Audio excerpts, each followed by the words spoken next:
Prayers. Almighty God, our Heavenly Father, send forth, we beseech thee, upon thy servants who bear office in this country, the spirit of charity and justice, that they may in all things walk before thee with steadfast purpose and a single heart, and faithfully serve in their several offices through Jesus Christ, our Lord. Amen.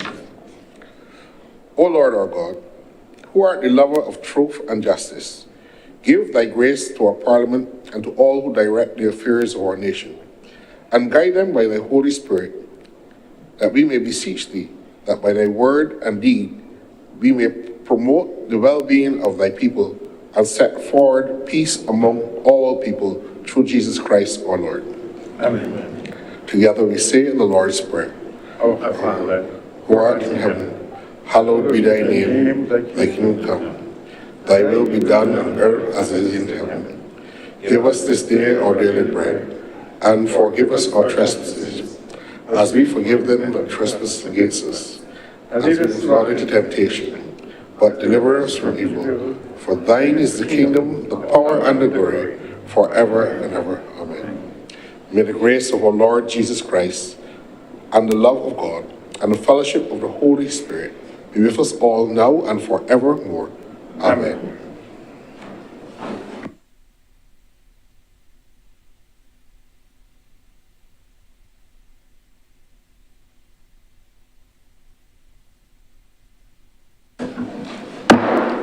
The Senate is in session.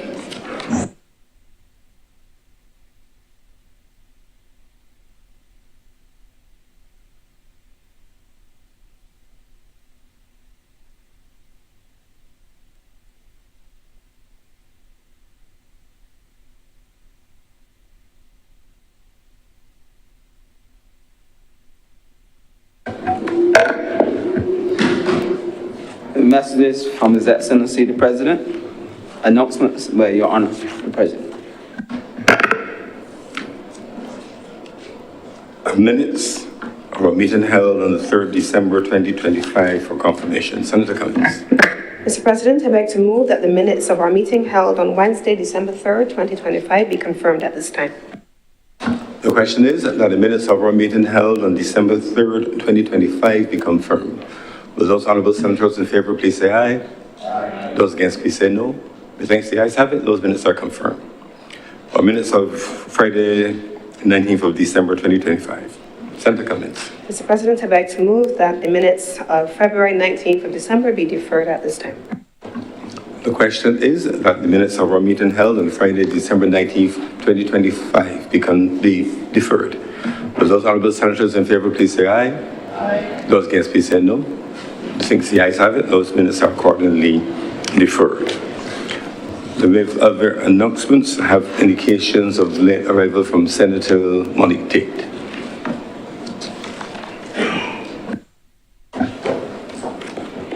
Presentation of petitions, presentation of papers, reports from select committees, questions to ministers, requests for leave to move the adjournment of the Senate on matters of urgent public importance, statements by ministers or parliamentary secretaries, personal explanations, motions relating to the business or sittings of the Senate, moved by minister.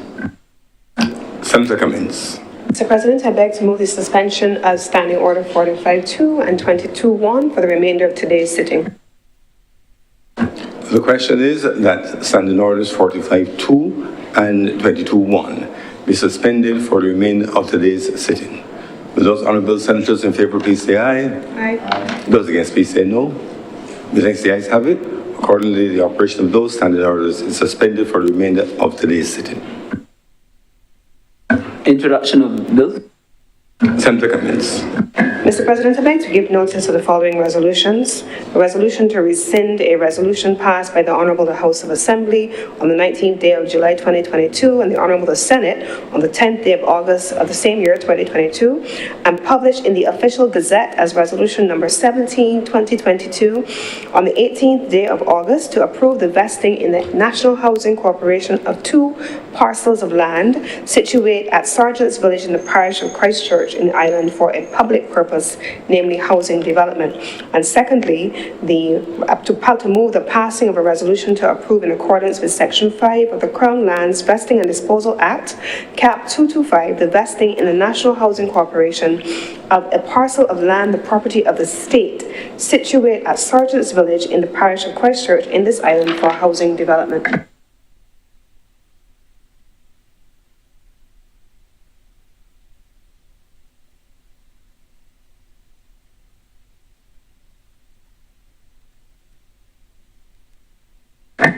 Mr. President, I also beg to move the first reading of the Road Traffic Amendment Bill 2026.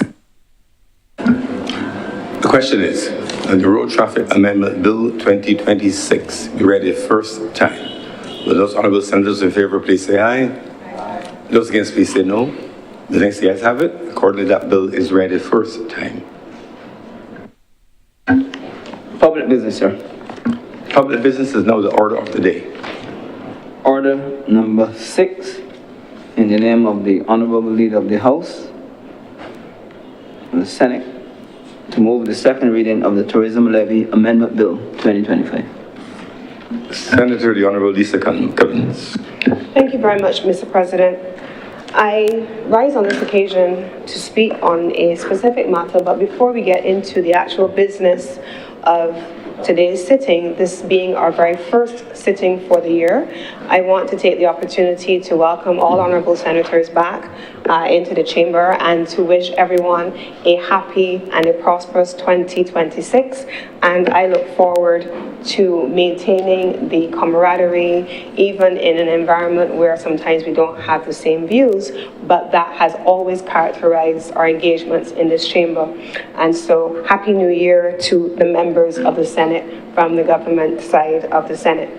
Now, this legislation before us, Mr. President, is called the Tourism Rate Levy Bill, and so we're making some changes here. It is specifically the long form Tourism Levy Amendment Bill for 2025. What is the purpose of this piece of legislation? The Barbados Revenue Authority, as we know, is the tax authority for the state. They administer all matters relating to tax. And so in 2018, when a number of levies were introduced, we had the Tourism Levy Bill introduced and then becoming the Tourism Levy Act. Now, what were those new levies as they were introduced? We had in the first instance the room rate levy. That was tiered based on the category and the type of room. I'll get into that in a minute. You had the Product Development Levy. That spoke to direct tourism services, and I'll get into the details of that in a moment. And there was also the Shared Economy Levy, Mr. President. I'll get into those details in a minute. And so, Mr. President, when combined, those three levies constitute the architecture of the Tourism Levy Bill. That's what we are here to make amendments to today. The levy itself remains, Mr. President. There are no new taxes being introduced by this bill. Let me say that again. There are no new taxes being introduced by this bill. These taxes have been in place since 2018, as they will be defined very shortly, Mr. President. Now, the sector that we are referring to is the tourism sector. Now, why would we be making changes to the tourism sector in this way? Let me start first by saying, Mr. President, that very often Barbadians see tourism as this abstract thing that would bring strange persons, overseas visitors to the country. They come and they stay in fancy hotels or expensive villas.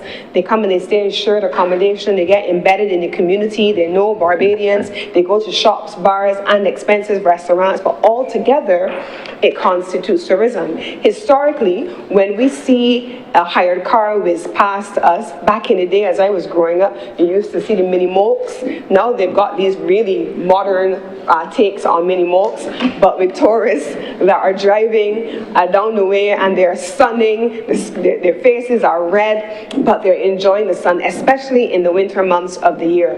Mr. President, tourism pays this country's bills. Let's start there. The tourism industry and all of its parts, it pays this country's bills. It is what generates the largest source of revenue for this country. How is it financed, Mr. President? I want to spend a moment talking about how it is financed. One of the ways in which we finance the tourism sector, Mr. President, is by levies like this. This particular levy here, Mr. President, allows for the government, through the Barbados Revenue Authority, to pour money back into a number of things relating to the sector. I'll get into that in a minute. There are two other agencies that are important in here, Mr. President. The Barbados Revenue Authority, as I've said, takes authority for tax administration. The Barbados Tourism Management, Inc., BTMI, takes responsibility for marketing. The annual budget of the BTMI is $75 million every year. That does not come from taxpayer monies, Mr. President. It does not come from central government's budget, Mr. President.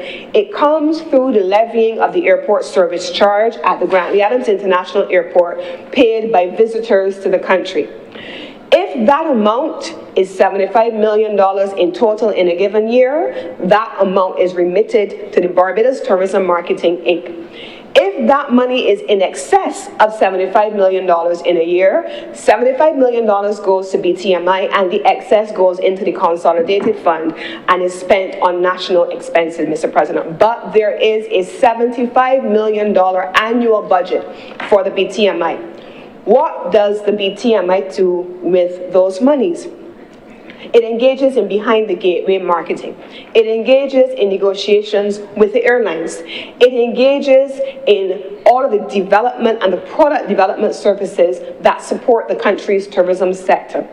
We are that country, Mr. President, that still has a national marketing agency, just like most other countries, and we pour a significant amount of resources annually from that airport service charge into the Tourism Marketing, Inc. Equally, Mr. President, there are facilities that allow for hotels, especially, and direct tourism services to have access to financing. So yes, you can go to a bank, Mr. President, you can go to a bank and you have a banking relationship with your bank, your financial institution, and you may borrow money to invest in your tourism product. But there is also, Mr. President, the hotel, especially for small hotels, the Small Hotel Investment Fund under the Enterprise Growth Fund Limited. Those monies are made available especially to small indigenous hotels in this country to be able to invest in product development. Now, why am I speaking about those things, Mr. President? Because a sector that pays our bills always has to have the benefit of a constant refreshing. But, Mr. President, over time, the sector has changed. Once upon a time, you used to go onto a hotel website, or you used to go through a travel agent, and you would book a hotel, you book a flight. Now, everything is done digitally. You have Airbnb, you have HomeAway, you have the shared accommodation sector, as it is called, and it's digitally structured. Barbados also now has arguably, and those who are more vested and currently up to date with what is happening in the sector than I would be, would tell you that there are probably more Airbnb and shared economy rooms on this island than there are hotel rooms, Mr. President. It is in excess of the hotel stock in this country. Yes, we have significant infrastructure going in now, and that is necessary, but there is a vast shared economy sector in this country that is digital.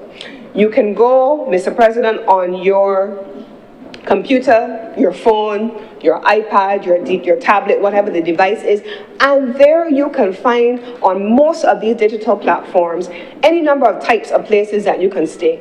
Now, I'll tell you a true story, Mr. President. This is a true story. In March of last year, we had a major international conference here in the energy sector. And we had the hotel rooms. There were 1,900 people at the time attending that conference that we needed to make sure were accommodated.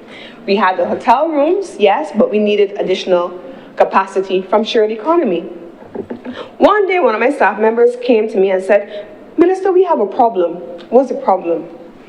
The problem is that we have one of our guests who has booked a beachfront or 5 minutes walk away from the beach property on Airbnb, and we need to move them. Why do you need to move them? Because what was being marketed as an Airbnb and shared economy was in what was to Barbadians known as a red light district, but the way in which it was presented online, they had no idea where they were actually beach booking. And now, one of my colleagues is here saying that they had two last week. They don't know where it is they're actually booking. It is marketed on these platforms as if it is steps away from the beach and one of the most iconic beaches in the country. And it is. And it is. All of that is true. All of that is true. But we know the difference. They don't know. So the question of always maintaining standards, but most importantly, the brand integrity of Barbados, and making sure that people are, if they choose to stay in those locations, that is a choice that we want them to make consciously, but not because you genuinely did not know. So the development of products and the accurate marketing of the jurisdiction is important to Barbados. So let me start with what the legislation actually does. When this legislation was passed in 2018, the intention was to be able to apply these various levies in the way that I have just described to the types of accommodation and direct tourism services that I have just described, and then to be in a position through the Barbados Revenue Authority to reinvest in the tourism sector. What ended up happening was that there were a number of things that were misaligned, and I want to go through what there were. The Barbados Tourism Marketing Inc., for example, attempted in its engagements with and platforms like Airbnb and so on to rationalize the product marketing to make sure that you were able to collect the revenue paid into these platforms as part of the payment of the levy. They had no basis to do so because there needed to be changes to the legislation. There was a question about collection inefficiencies that was raised. So here are some of the issues that we found, Mr. President. I'm going to start first by going through the legislation. The legislation has a number of amendments that it proposes, and I want to take us through them one by one before coming back to the macro big picture. In the first instance, Mr. President, there was a need to clarify the levy base. What was amount paid? How do we navigate amount paid? The amendment then replaces the term cost with amount paid in the third schedule as it relates to the product development levy, and in the fourth schedule as it relates to the shared economy levy. This ensures that the levy is calculated on the total amount being paid by the purchaser, inclusive of platform fees. And why is that the case, Mr. President? If I go and I pay for a room at $150 per night, then I'm receiving that. No, I'm not receiving that full amount from the guest. If I'm booking on Airbnb or those places, the platform is going to claim a percentage of that $150 per night. And so the ambiguity that was being presented was that persons who were owners and operators of these facilities were paying the levy as calculated, not on the total amount, but on the amount remitted to them after what was paid to the digital platform had been remitted. And so the collection was underestimated. This change aligns with the internationally recognized consumption tax principles, and it now attempts to look at the online and shared economy platforms in a way that removes ambiguity. Secondly, it attempts to include now in these changes online marketplaces and marketplace facilitators in the domestic regime. And so the Act the Act introduces definitions for what is a marketplace facilitator and what is an online marketplace, and explicitly extends the levy regime to the persons who are operating those platforms. Equally, it also is consistent now, in my own wheelhouse, under the Companies Act of Barbados, it now is consistent with the regulatory approaches in the related legislation, like that legislation, where they are mandated to register both with the Barbados Tourism Product Authority, that manages the product, the condition of the product, as well as the Barbados Revenue Authority.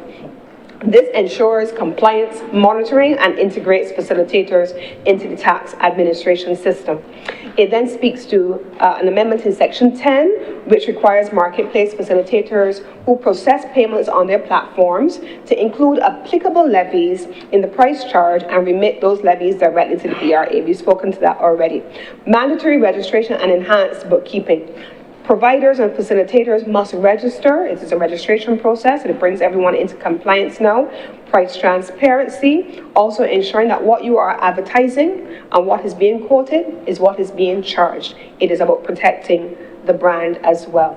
And then the alignment of the payment periods with the value-added tax regime. What we have tried to do as a government is to make sure that our tax reporting standards are made coherent. We know that there's a certain time of the year companies' tax is navigated. We know there's a certain time of the year that income tax is calculated. And so we want to make sure that there is a coherent approach to how these levies are being collected under this legislation. I want to look at a couple of comparisons for our purposes, just for analytical purposes. I want us to have just a moment. There's been a lot of conversation about whether or not Barbados is comparable, competitive to other jurisdictions. The Barbados Revenue Authority took the time to look at what happens in other jurisdictions also functioning as tourism-driven economies. In the case of Barbados, you have the VAT on the one hand. The VAT is levied in some instances between 7.5% and 10%. In Barbados, in addition to the VAT, you have the room rate levy, the ones that I have just called, the shared economy levy, and the product development levy. In Jamaica, one of the largest tourism economies in the region, they have what they call the GCT, the General Consumption Tax. There, it is between 10% and 15%. In addition, they also have a room tax and a tourism enhancement fee. So they're also contributing to a product development provision. In the Bahamas, again, one of the largest jurisdictions in the region for tourism, VAT is calculated there at 10%, and in addition to that, there is a resort levy that also varies by classification, just like the room rate levy in Barbados also varies by classification.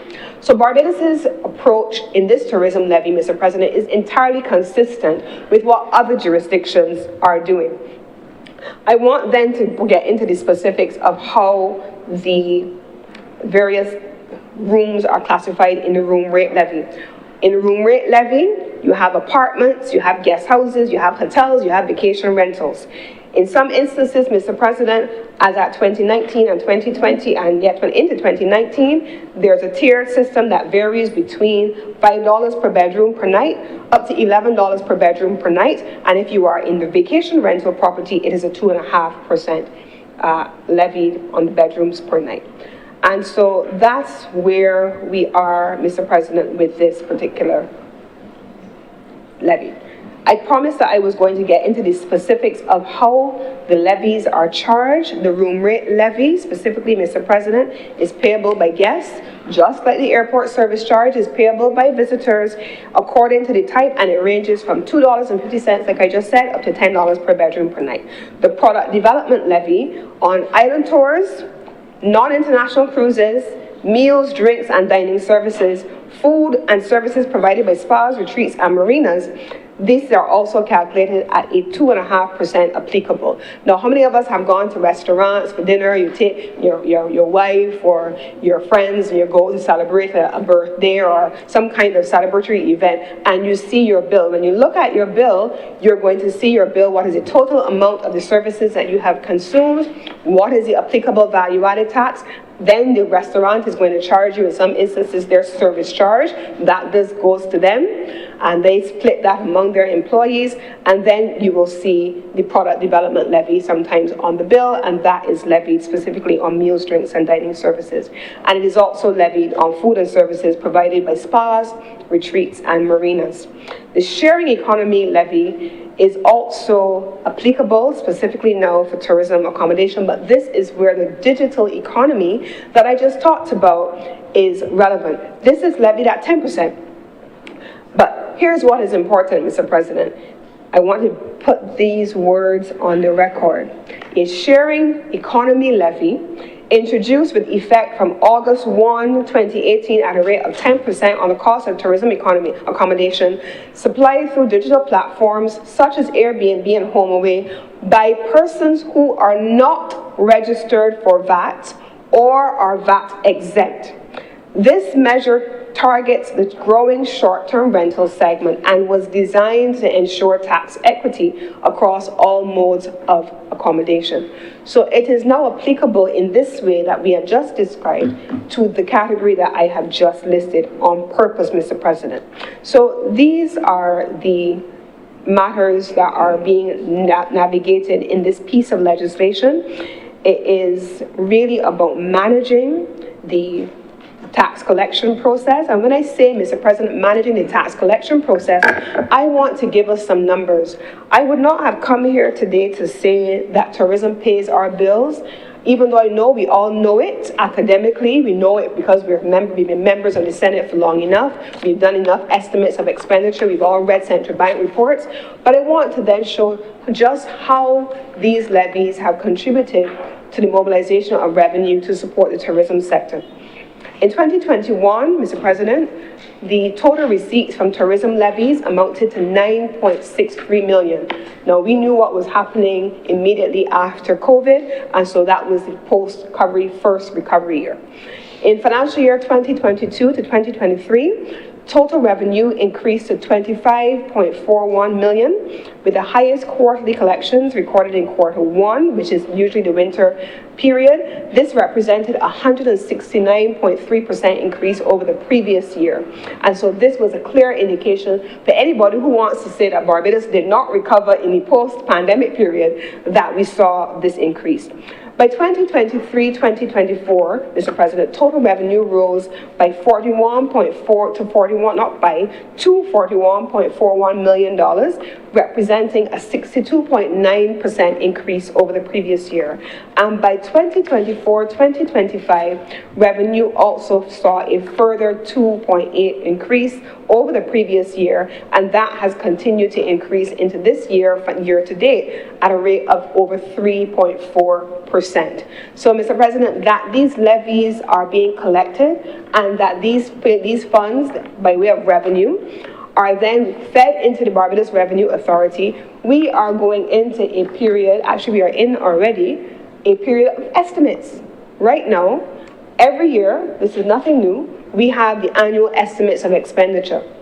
And there's inevitably the conversation about where is this money coming from? Is it being domestically generated? Is the country producing enough revenue to match its expenditure? Is the country only borrowing to be able to have the revenue for expenditure? This is an example, Mr. President, of how this country pays our bills. And what are those bills, Mr. President? When we want roads fixed, and for all the persons, including myself, who want to see the roads fixed, this is how we pay our bills.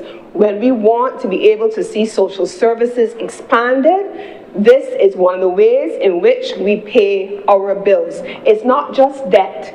It's not just grant financing. It is by revenue through growth sectors and productive sectors like the tourism sector, Mr. President, that we pay our bills for the very things that we ask for. So, Mr. President, I'm always very confused when I hear people attacking the tourism sector. Now, there are always going to be legitimate questions that people will raise, and I accept that. I actually encourage that because that's important. But when we attack a sector that allows us to put money in education, to put money in health, to put money in schools, to put money in social services, and to put money into welfare services, Mr. President, that I never understand.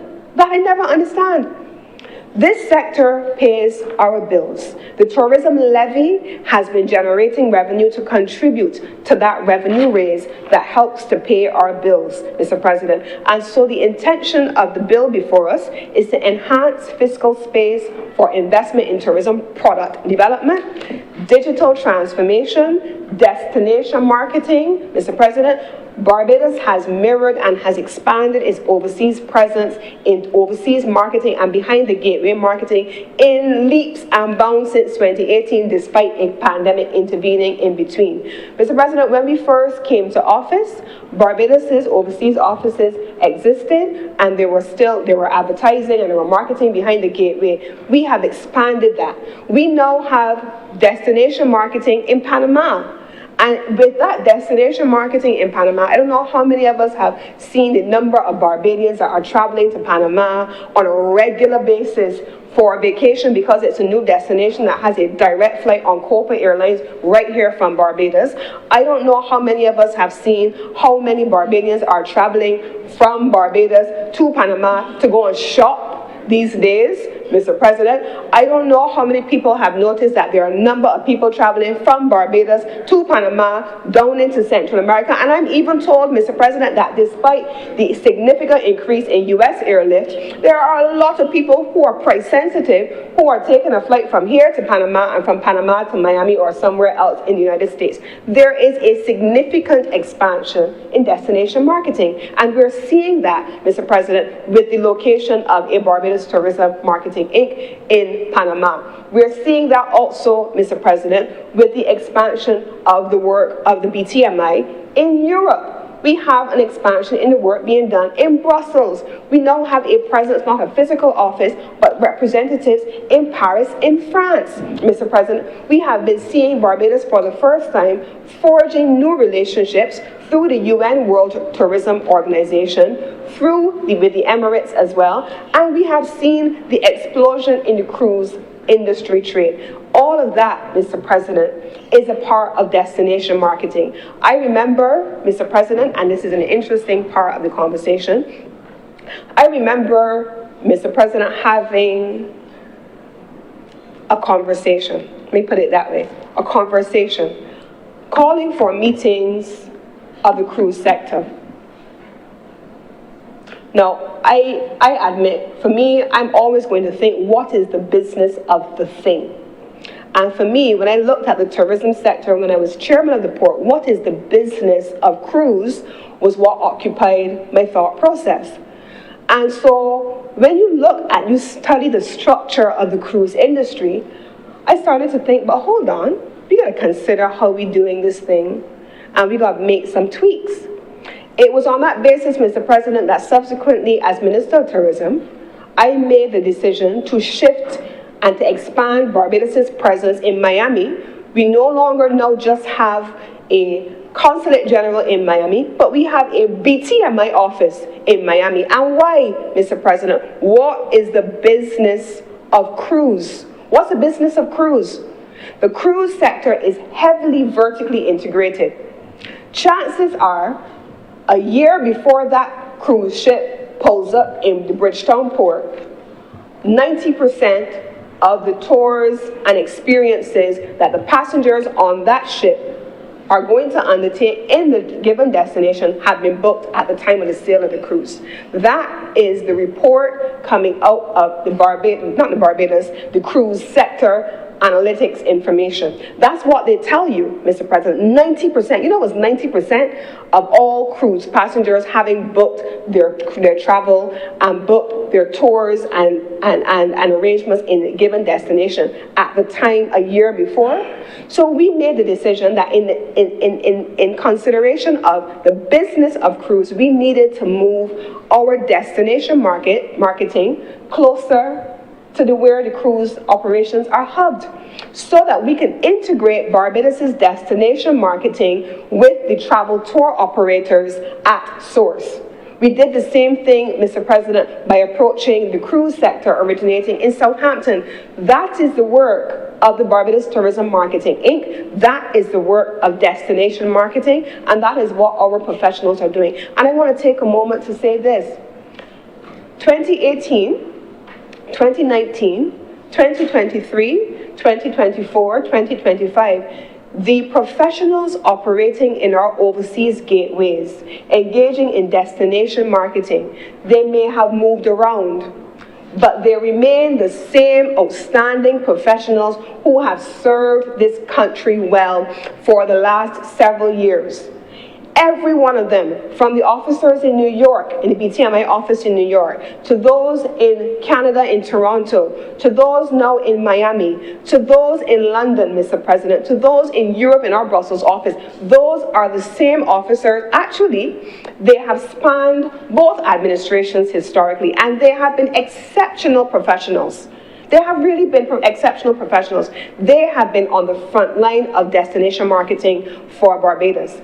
And they want to make sure, I am certain, that tourism product development on island is able to benefit from significant increases in investment, and that everyone entering the space, whether it is a new hotel, if it is an Airbnb, if it is an apartment or a vacation rental, if it is in a shared economy, that it represents brand Barbados.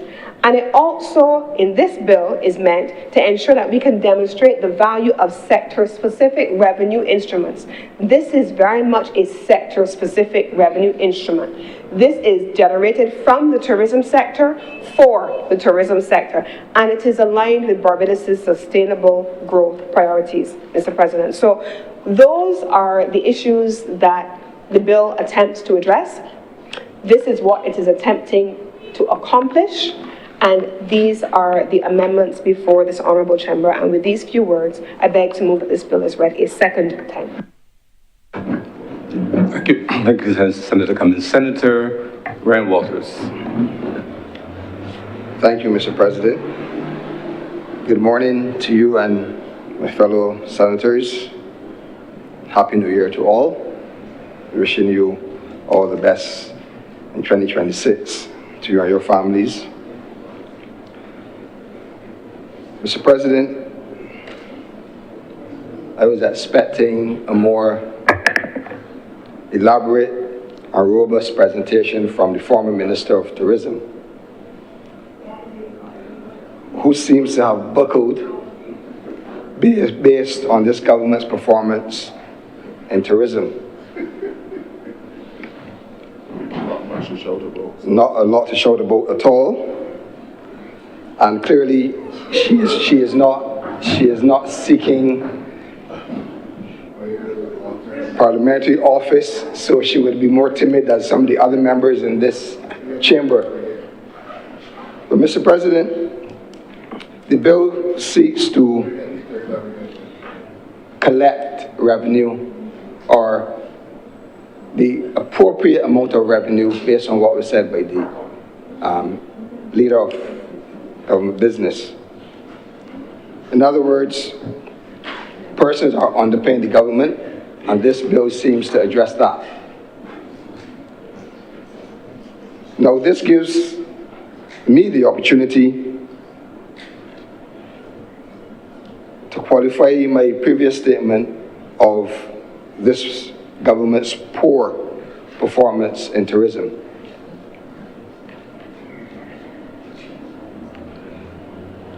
Like with everything else in Barbados, in 2018, residents got a beating with more taxes. Residents got a beating with national insurance written off. And the tourism sector also got a beating, as was alluded before, just presented in a different way. There were a slew of taxes to those that visited Barbados. And as identified in 2018 budget, there was a tourism development tax, there was an introduction of a room levy or tax, the product development tax, and the shared economy tax, Mr. President. In other words, it cost a person wishing to visit Barbados more to come here, not only in travel and accommodation, but in eating, drinking, and sightseeing. There is a relationship between the cost of travel and if persons come to Barbados. We are in a competitive environment, so we must not believe that because it is a person wishing to come to an island for a vacation, that they have the wherewithal to pay any amount of money to come to any destination. We all travel, or most of us travel, and we have to budget, we have to save. I think we need to see the visitor more in that light, Mr. President. A person that wants to come to Barbados, that will save to bring their family to Barbados. Everyone is not wealthy, Mr. President. So the imposition of a slew of taxes will cause some persons to make other decisions. And we have seen some of that based on the numbers that are presented here. In the terms of overnight, stay overnight visitors to the country. But before we get into that, I just want to mention quickly, Mr. President, that Barbadians are very concerned with the level of taxation in the country. And I want to just share that in 2018, when this government assumed office, they moved to introduce new taxes that will allow the government to collect additional revenues, and the tourism development tax was one of those taxes, Mr. President. What it meant is that the government was now collecting this tax at the airport, not only from visitors, Mr. President, but from all travelers. So even Bajans have to pay, I think it's around US $35 every time they travel. So this tax, Mr. President, was collected, and that meant that the government would not have to send a subvention to the Barbados Tourism Marketing Inc., which gives the government, or gave the government over the last 7 years, more space to do things on behalf of the people of Barbados.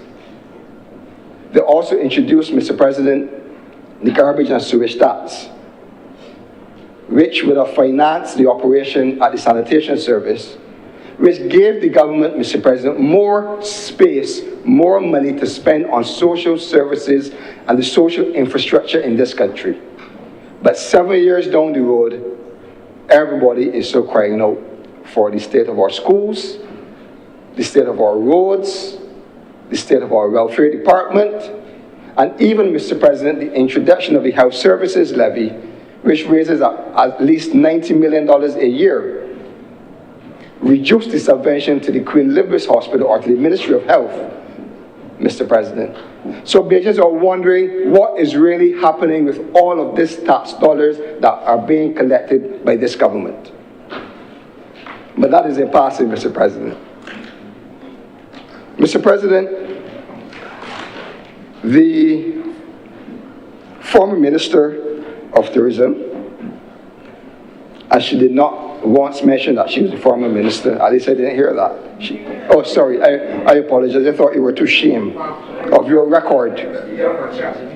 I thought you were too ashamed of your record. But Mr. President, the reality is that 6 years on, this government is now achieving the levels of visitor arrivals to this country. After 6 years in office, they came to office with a well-managed and run tourism authority, tourism ministry. Year-on-year increase in arrivals, year-on-year steady growth in tourist spend. The records are there, Mr. President. And you have a situation now where it took them 7 years just to get a 3.8% increase in arrivals. That is not success, Mr. President. It is not. We are significantly behind the rest of the Caribbean. But even without mentioning the Caribbean, this is not acceptable for a government that boasts about moving Barbados forward. Mr. President, the reality is that the government has done nothing substantial to increase the visitor arrivals in this country. And I'll tell you what they did.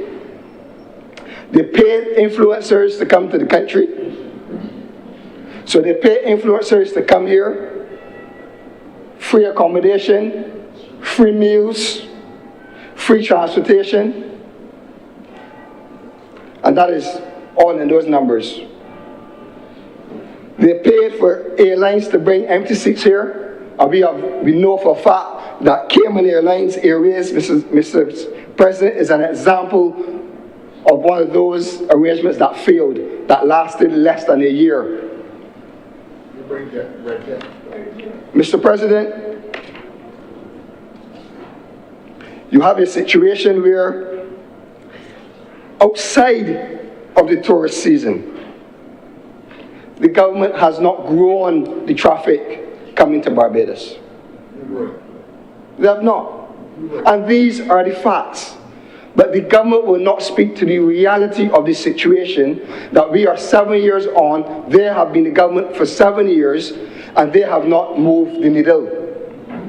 In 2018, Mr. President, in 2018, between the months of May and August, stay-over visitors to this island totaled 206,225 visitors. In 2023, Mr. President, after COVID, 2 years after COVID, that number was 174,999, below 2018. Mr. President, in 2024, that number was 196,916 visitors, below the 206,225 visitors in 2018, between May and August 2018. So that is why the former minister did not take long to go through step by step the performance of this government in tourism. They have now surpassed this number in 2025, only last year, Mr. President, by a mere 1.4%. So what does this mean? Because a lot of conversation about tourists is about paying our bills, and we'll get to that. But what is lost on many occasions is the implications of low visitors, especially in the off-season, to labor. Persons that depend on tourist arrivals to get a paycheck. That is why I raise this today.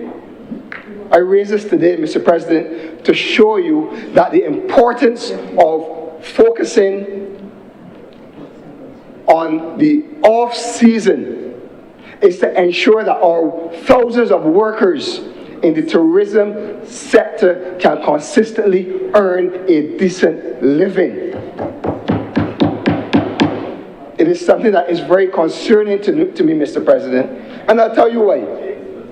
You are a businessman. You know about business. I know about business too. And in most or all other businesses,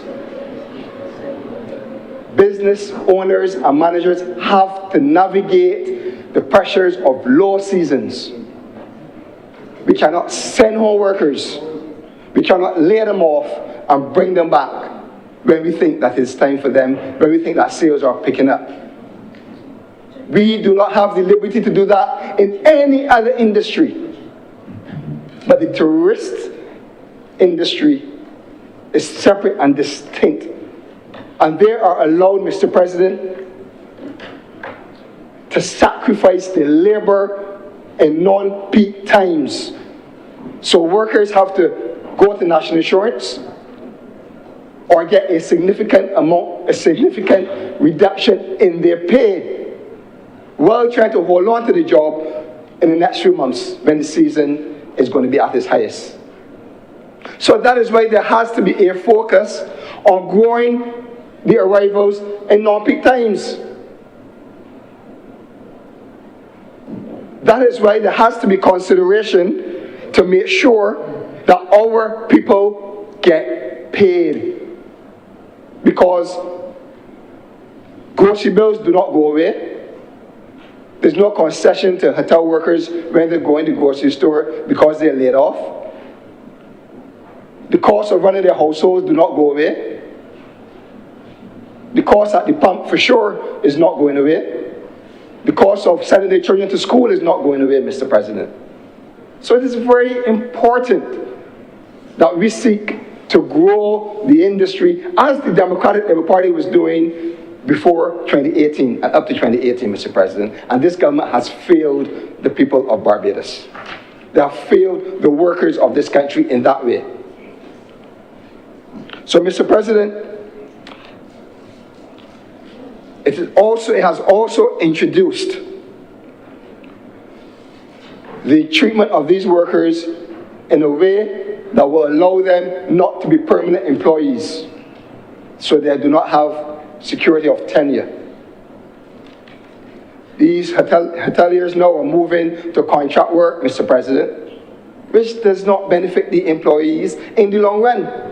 So it is in the best interest of any government to put their resources behind growing the tourism sector, not only because it contributes and it helps pay for some of these social services that the minister alluded to, but because it helps people to take care of themselves, because persons generally do not want to go to an MP's office to get help to pay a bill or to go to the grocery on a Sunday morning to put chicken on the table. Mr. President, what we also have to look at as it relates to the poor performance of trying to increase visitor arrivals is the fact that crime is out of control. And while the government may want to bury their heads in the sand, the reality is that that has a direct correlation to the amount of people that this country is going to attract, not only between November and April, but 12 months a year. Even our nationals that reside overseas that want to come back are concerned about this phenomenon, what is happening in this country today. So the government must put things in place to address the crime situation because it affects our tourism product.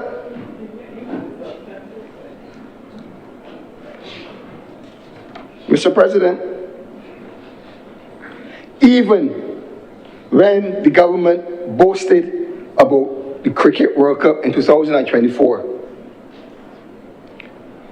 even when the government boasted about the Cricket World Cup in 2024, the numbers on the off-season of tourism did not improve. As I said, in 2024, they lag behind numbers that were 6 years prior. So even spending $100 million to bring Cricket World Cup here and putting out voice notes and videos saying that it was a success proved it was not a success. The numbers are there to prove it.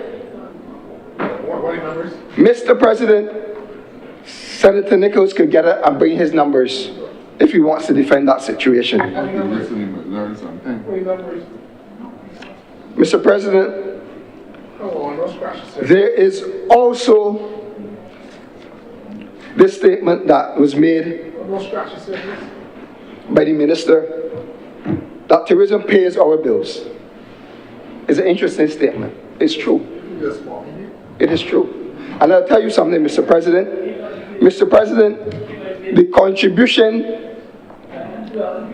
to our GDP as it relates to tourism does not, Mr. President, say that this government is doing a good job. It says that it's doing an extremely poor job. In 2018, Mr. President, tourism was contributing at least 13% to GDP. In 2016, 2017, and 2018, tourism contributed to 13% of GDP.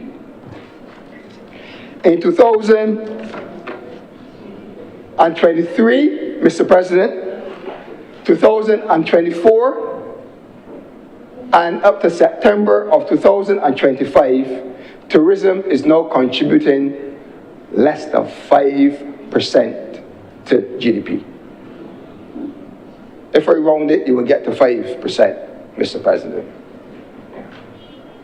That is not a record to boast about.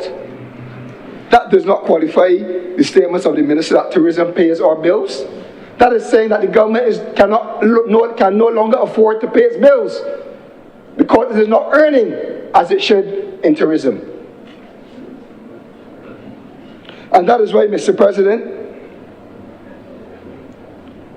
this government has been forced to borrow foreign exchange to prop up its reserves because of this poor performance of this government. That is why when they boast that they have 6 months of foreign reserves, they will not tell the public that most of it is borrowed money, and the taxpayers, the citizens, the residents are paying dearly every year to support this habit. High taxes. This habit of borrowing and not letting the sectors perform in this country. I repeat, Mr. President, that in 2016, in 2017, in 2018, tourism contributed at least 13% to the gross domestic product of this economy. In 2023, 2024, and and September of 2025, it contributed 4.9% to the gross domestic product of the economy. Let the government dispute these facts, Mr. President. Well, after you always share information with Mr. President, the reality is that the policy of this government did not work. To get as much money as possible, to tax everything, including tourism, we are slowly becoming unattractive. Tourists are complaining on social media, TikTok, Instagram, about the high cost of everything when they come to Barbados. Sometimes you do a scroll 5 minutes and you see it. Visitor to this island popping up talking about the price of items. And what do you think that is doing? That has a negative effect on those that are watching throughout the world.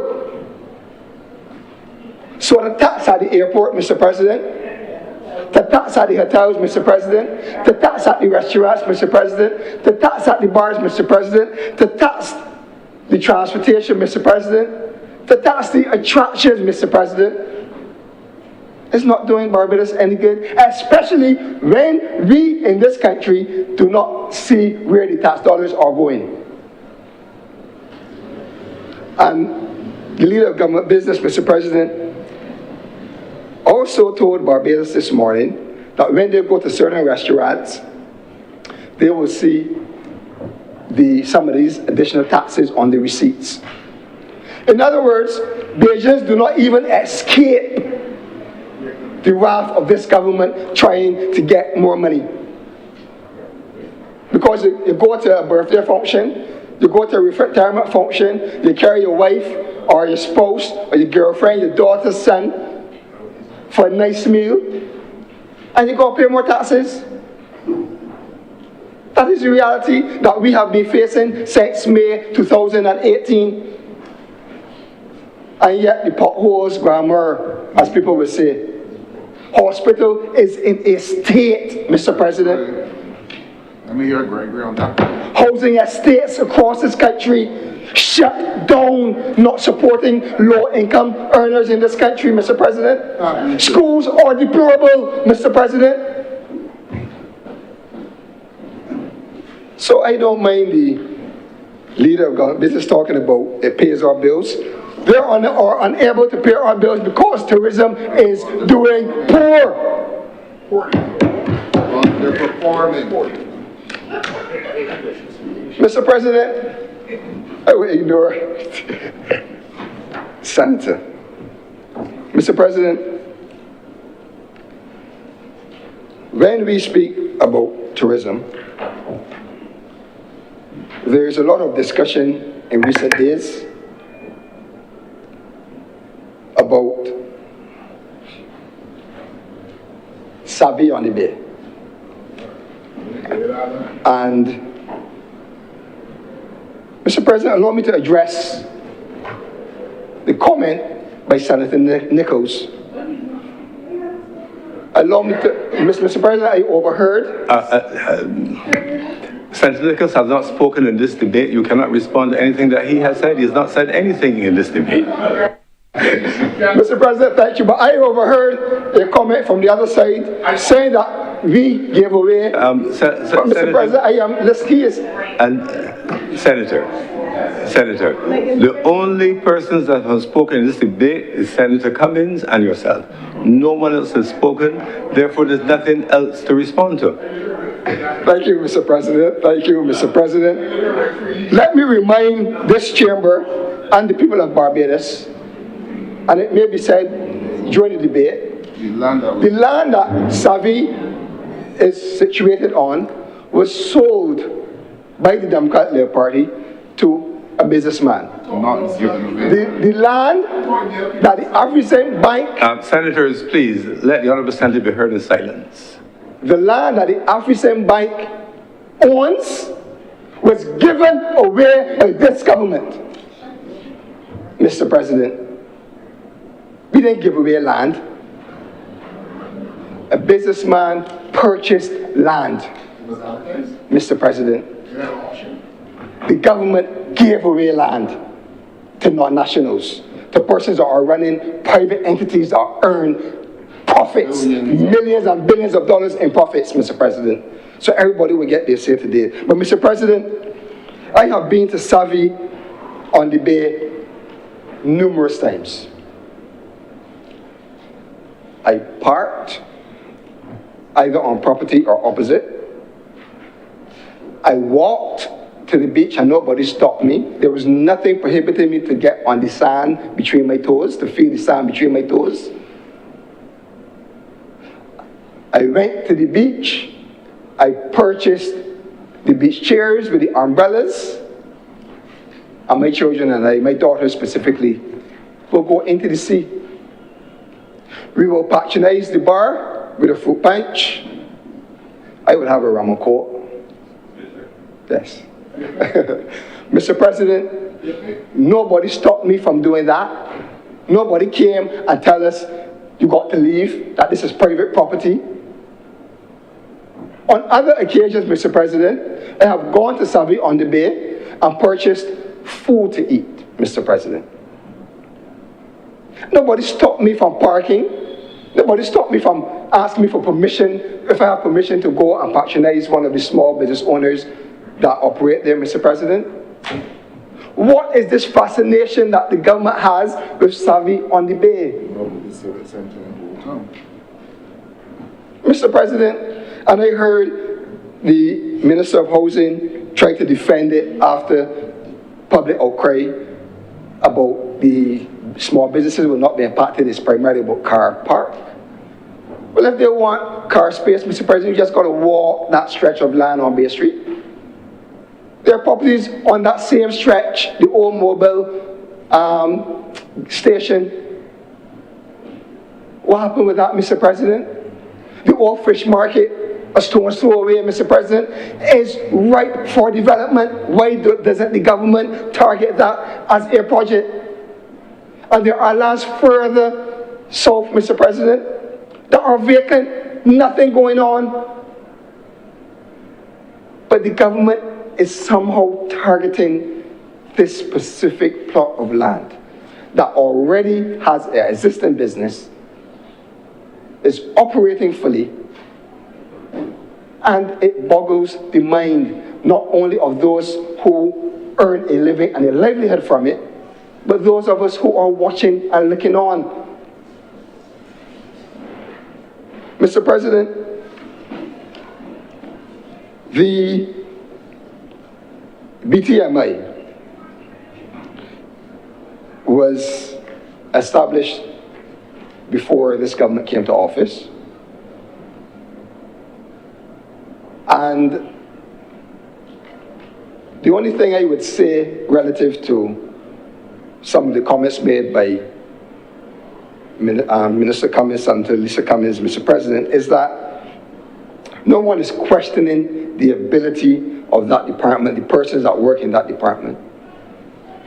No one is questioning whether they're opening new markets or if they're doing good work or trying to do good work on behalf of the people of Barbados, because clearly there's room for significant improvement. But obviously the guidance has to come from the leadership of the government, Mr. President. However, I think it is still prudent for us to have audited financials, current audited financials for the BTMI, Mr. President, and all of these bodies. I'm not sure what is the latest audited financials. I'm sure that Minister Cummings can share with the chamber where they are at, but the last I saw was 2019 to 2020. But as I said, Mr. President, this is something, because it is still taxpayers' money, not because you have now taxed at the airport, tax arrivals at the airport from both visitors and locals. It is still Barbados' revenue. So we need to know how that money is being spent, how that money is being allocated to specific projects, and if indeed there is a residual, because clearly, based on the numbers that are coming to Barbados, and based on the fees that are charged at the airport, that BTMI should receive at least $95 million a year. And if they are operating on a $75 million budget, there is excess. But I think the best way to see if this is really happening, Mr. President, and to watch the spending of this government is to get some audited financial statements, current audited financial statements, Mr. President. So, Mr. President, as I wrap up, I wanted to let this chamber know and to let Barbados know that this government did a poor job in tourism, and tourism is underperforming. Not only are they barely creeping past the numbers of 7 years ago, they have failed to increase the traffic outside of tourist season to protect our workers in the industry. And if anyone doesn't take away most of what I said, that is what I want most to resonate from this conversation, Mr. President, because tourism will always be with us. But it is the workers that always get the unfair treatment by having to be sent home in the down season, Mr. President, having to go to the NAS, having to earn nothing or less until the hotel reopens 6 or 7 months after. In some instances, Mr. President, there are workers who would like to be offered their packages. And while these hotels are redeveloping and taking months and years in some situations, they have these workers on a stipend. That's the best way to put it. And they cannot move on because they do not want to leave the years that they have invested in building the business and the tourism product. It is unfair. Something has to be done. All over Barbados, the private sector has to navigate outside of Christmas and outside of crop over, outside of the little peak season that your business may have. But you have to keep employment going. You have to treat your workers fairly. You have to make sure that they earn a decent income. But somehow in the tourism sector, there are other rules. And while those other rules may have had its place years ago, there is no place for that now, not when the cost of living has skyrocketed. Not when this government refused to reduce the price at the pump to some of those same persons for 18 months, although they were procuring oil at a reduced price, Mr. President. That is reality. So, Mr. President, the government has underperformed in tourism. We are in a position now where tourism is contributing just around barely 5% to the gross domestic product. And when they came to office, it was delivering at least 13% to GDP, earning real foreign exchange. This government is now borrowing foreign exchange, Mr. President, to beat their chest up. But you know what? While they borrow the foreign exchange, taxpayers are paying interest on that foreign exchange every year.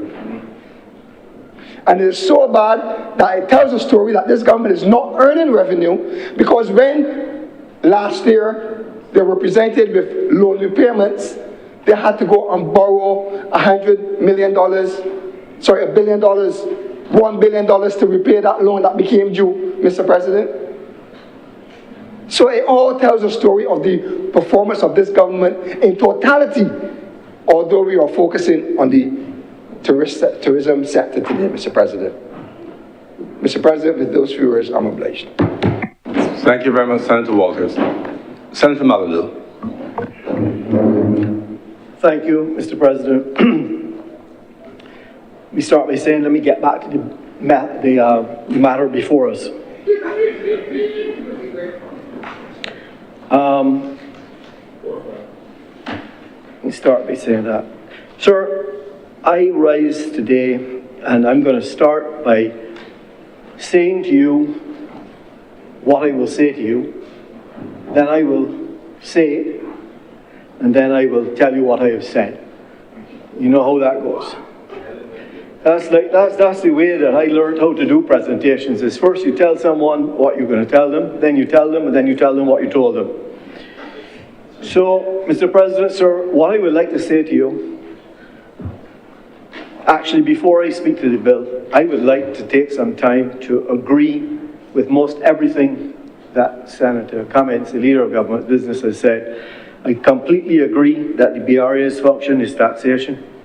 I completely agree that tourism pays a large part of the country's bills from the taxes that are earned from tourism. I completely agree that this bill is not introducing any new tax. It's about managing the collection process. And I completely agree that the BRA's role, the purpose of this bill, the only thing it really changes is trying to require online platforms to remit these taxes. And that actually is the essence of the problem with this bill. Multiple problems, sir. And here is what I would like to say. These amendments will weaken the local operators. They're going to create enforcement loopholes, and it misplaces the liability in the levy system completely. This bill is poorly thought through, it is unimplementable, it is unenforceable, and it will harm the Barbados tourist industry. I regret to have to say that, and later on in my comments, I had hoped that we would I could have avoided saying that. And sir, when I speak on these matters, as you know, and maybe other senators in the room do, maybe some people who are listening do know, I have a little bit of experience with this. I've spent the last 30 years in this industry. I probably, at 61 years old, I grew up somewhat, not so much in the tourism industry, but in the real estate related industry. So sir, why do I say, and how do I perhaps justify these very rough comments that I've just had to make, that it weakens local operators, creates enforcement loopholes, and misplaces the liability? Let me explain why by dealing directly with the bill. Sir, what this bill does is it widens the scope with a very broad description of an online marketplace. The definition then requires those online marketplaces to register with the BRA, regardless of where they operate.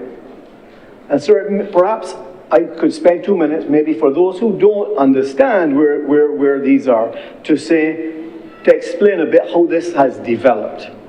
There was a time going back in the late 50s into the 60s in Barbados as tourism developed that you would get people coming to Barbados and they would make a decision and say, I'm going to buy a house in Barbados. It looks great. I'm going to spend 3 and 4 months here.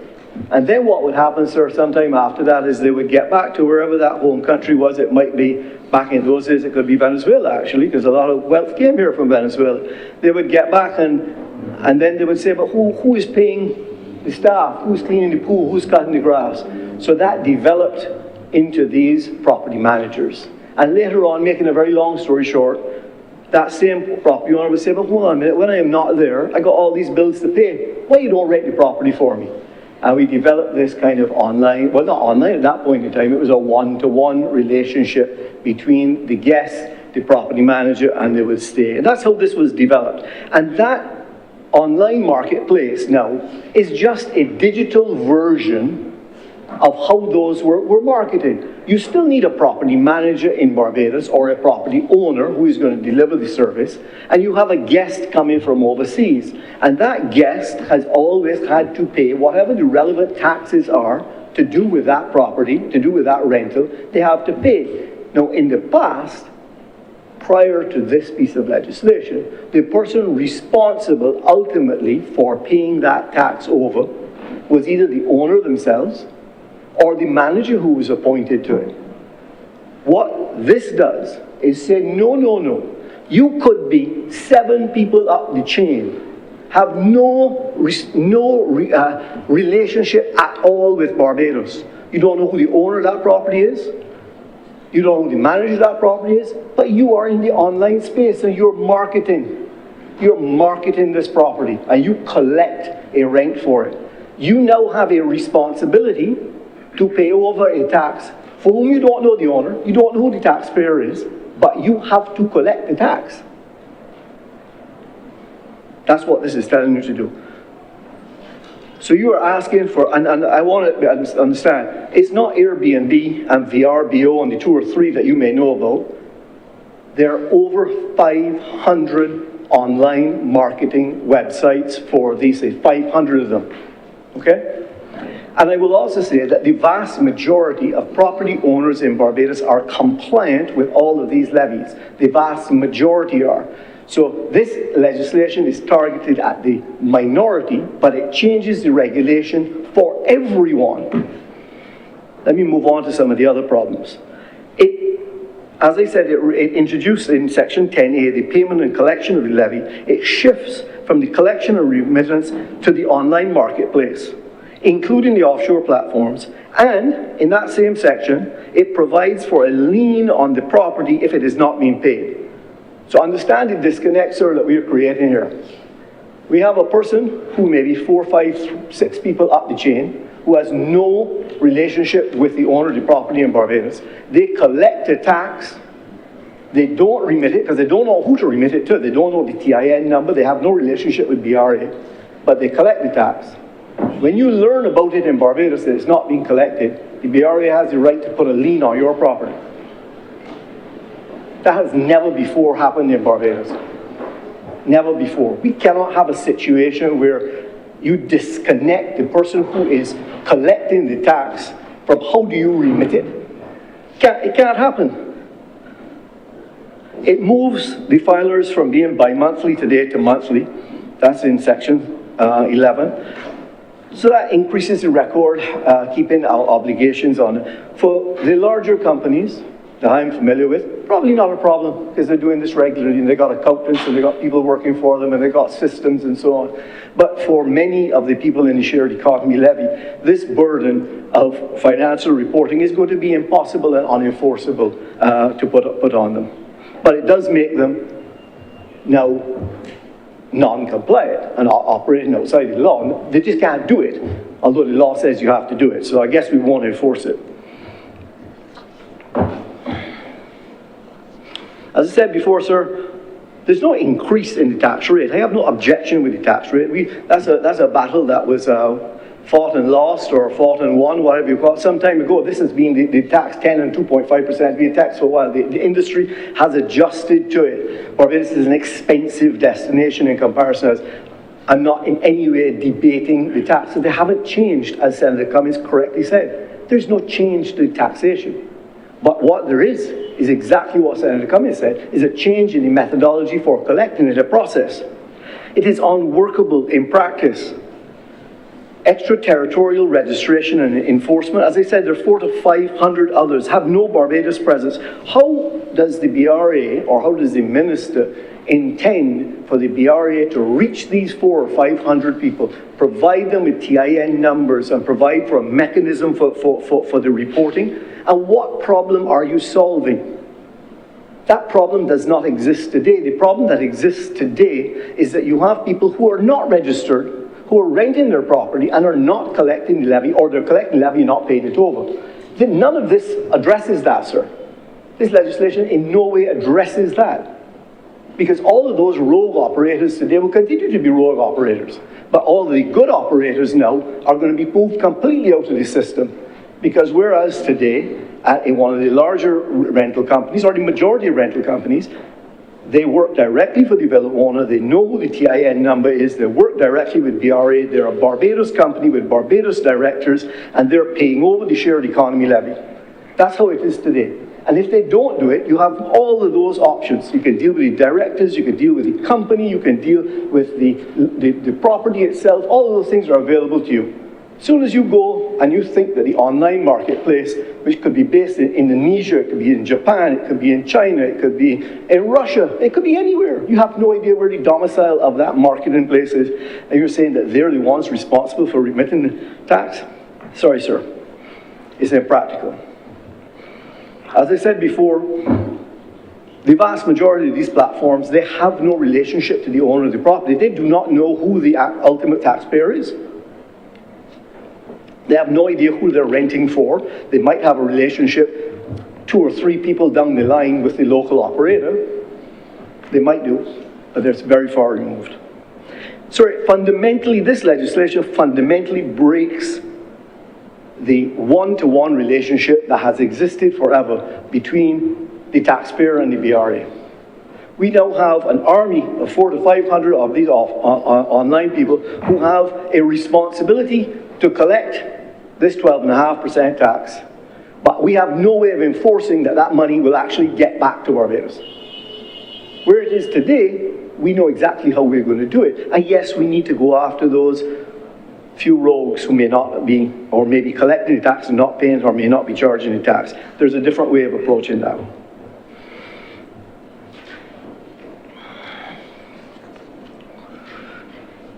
So a couple other unintended consequences, I would say. As it stands today, we are able, in the shared economy, in the villa rentals, in the Airbnb, wherever it is that you might operate, because remember, it might be a little operator who has a cottage in their yard and that they're renting it out on Airbnb. So they have a one-to-one relationship with Airbnb. They put their property up on Airbnb and they take some rentals when they want, and they collect the money from Airbnb, the US dollars, the foreign exchange flows into them, they pay all their taxes, they're legitimate operators, they do the right thing. So we know how much foreign exchange comes in, they get the foreign exchange, they get the cash flow. As it stands today, now they will hold on to it for 2 months, and then they file it after 2 months later, and they pay over that amount. This now changes that completely, you know. They'll never see that money. Airbnb gets to keep it. I apologize, the Airbnb are not the only one. There are many, many of them. The online operators get to keep it. They get to keep that money and pay it over. The actual person who provided the service never will see the tax. They don't get the benefit of it coming in and flowing through. They don't get the benefit of recording it. They don't get the benefit of the foreign exchange earnings. They get nothing from it, because it goes from the operator online, somebody overseas who we don't know, who has no relationship with the BRA, who we have no way of enforcing what they do, and supposedly to come straight into government. So we have no way of recognizing it. As Senator Cummings says, we don't actually know, but in our estimates, I being a person in the industry, if we do some statistical looking around, we think there are about 6,000 properties that are operating in the shared economy, villa market, vacation rental market. You choose what term you want to describe them as. About 6,000 of them. Even if you said that on average there are 2 bedrooms, that's 12,000 rooms. It's a lot of things we're talking about. And the vast majority of them are compliant. We know that as well based upon all the statistics you can look at, and you can extrapolate numbers as to what it's going to be. We also know that some of them are not compliant. We also know that this industry has grown at a rate of 4x, 4 times what the hotels have grown at, both in terms of revenue, in terms of rooms that we have. It employs investment in the construction side. I don't need to go through all of that. It's a very valuable industry to us. So all of these things, though, this particular piece of legislation is now putting another obstacle as to how someone as an online tour operator will say, well, should I do business with Barbados? So even if they are a legitimate operator, and I think the vast majority of them are, they've now, with this legislation, they've got to now beef up their own way of doing this. They've got to decide, how easy is it to do business in Barbados? Because before I take on a property onto my website that's going to be advertised, I can no longer allow you to do that directly, because I need to verify your TIN, the tax information number. I need to understand how I'm going to remit that money to the BRA. I need to be able to understand how I'm going to reconcile it. So you're adding a layer of burden onto these online tour operators, who actually in many cases, these are digital platforms. There's no human to deal with. You ever tried to call, I'm going to call their name again, that big firm? You ever tried to call that big firm and say to them, I have a problem, I've arrived and I can't find my key. Good luck. These are digital platforms. There's nobody there to talk to do it. So you think that if you don't have people to talk to there, you're going to be able to get all this level of information, to get the data through to the BRA so as to know. So what are you going to end up doing? You're going to put a lien on my property because somebody overseas has rented my property and has not remitted the tax? I don't know that. You told it was their responsibility, not my responsibility. This legislation said it was their responsibility. Don't put a lien on my property because they didn't pay your tax. Sir, this makes no sense. I was going to talk a bit about the fairness and equity regarding the actual shared economy levy, but Senator Cummins has done a very good job of explaining that. The shared economy levy on the villas is unlimited. It's a percentage, whereas the room rate levy is on a dollar value that caps out. So really and truly, just so you know, those villas, the high end of it, are paying 10, 15, 20 times more than a hotel room that you may pay to, because you could stay at a hotel room on these fancy hotel rooms for $800, $900, $1,000 a night. You pay $10 a head. Whereas in the villas, there's no cap, it's a percentage, okay? It'll be 10 times that, it'll be 100. But I'm not going to go down that road, nor am I going to go down the road with the unsettled VAT returns that came about when we changed and we deregistered all of these shared economy properties. We still have millions, tens of millions, I actually don't know, it might be hundreds of millions of dollars in VAT refunds that are due to the industry that still have not been paid. We've been through 2 computer systems at the BRA. They can't reconcile it. They can't pay it. They don't know what to do. But this is the change that we think is appropriate. So, sir, the last thing I would like to comment on, and I guess maybe and truly if we listen to nothing else that I have to say, maybe this will be it. What troubles me most about this is not that it's a bad piece of legislation. It's not that. It's how did we get here? As I mentioned, sir, I am the owner of one of the larger companies in this space. I have not been consulted with. My team has not been consulted with. I spoke to every CEO of a large villa operator, shared economy levy, vacation rental. I myself asked the question, were you consulted with about this legislation, the practicality of it? The answer was no, sir. No one's been consulted. So I picked up the phone to call the BHTA. I said, Mr. BHTA, tell me, and the chairman of the Villa Group, were you consulted about this legislation? No, sir. They're not consulted either. So is it any wonder that if you don't know about this industry, you don't consult with the people who know? It is the most important, according to Senator Cummings, one of the places where we get most of our tax that runs Barbados, but the way that we're going to do it is introduce legislation that we have not even consulted with the people who operate in it. It continues to me to be an exercise in creating frustration that was unnecessary. Unnecessary. A few conversations, this was going in the right direction. Let's collect the tax from those who are not paying. I agree with you 100%. 100%. This is not the piece of legislation to do it. This makes matters worse. Creates more frustration.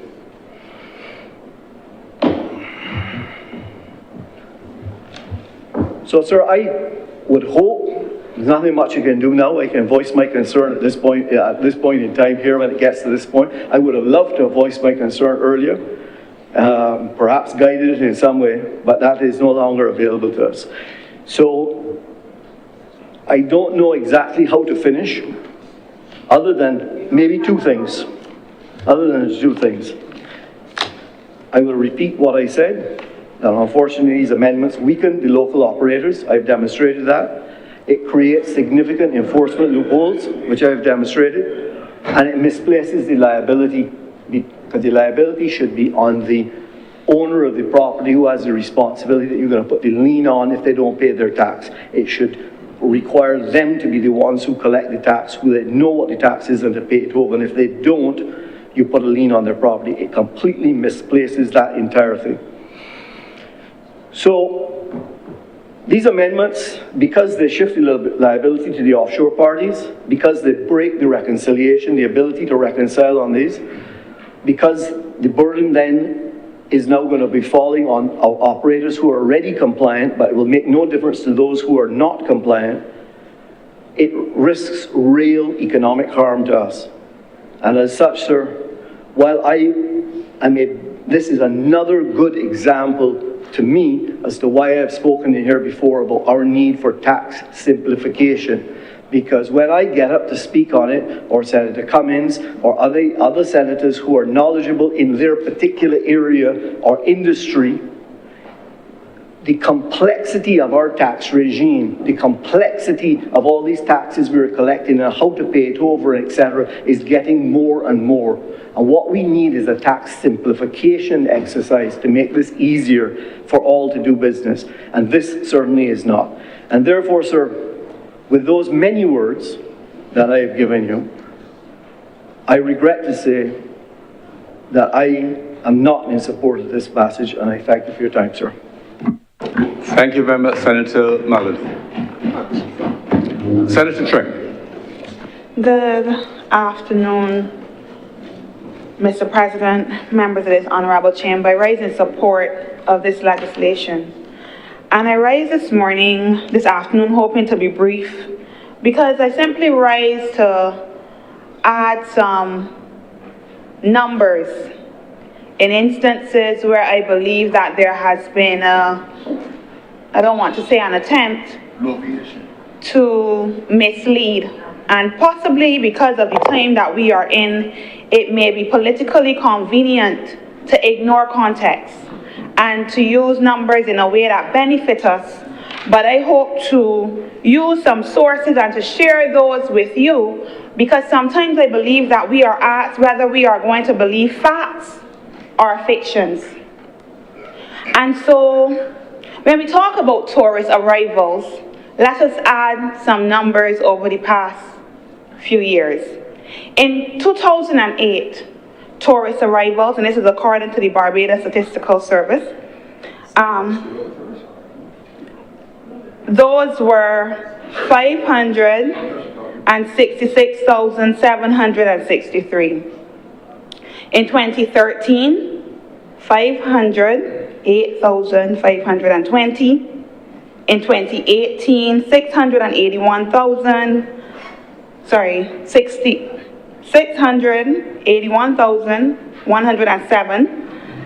$700 in 2024, just over 700,000. And in 2025, as of September, it would have been 538,000 long-stay arrivals, which was up by 5.5%.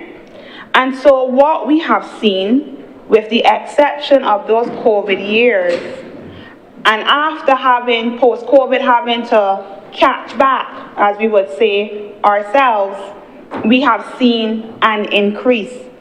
And this is, of course, in direct contradiction to what was shared before.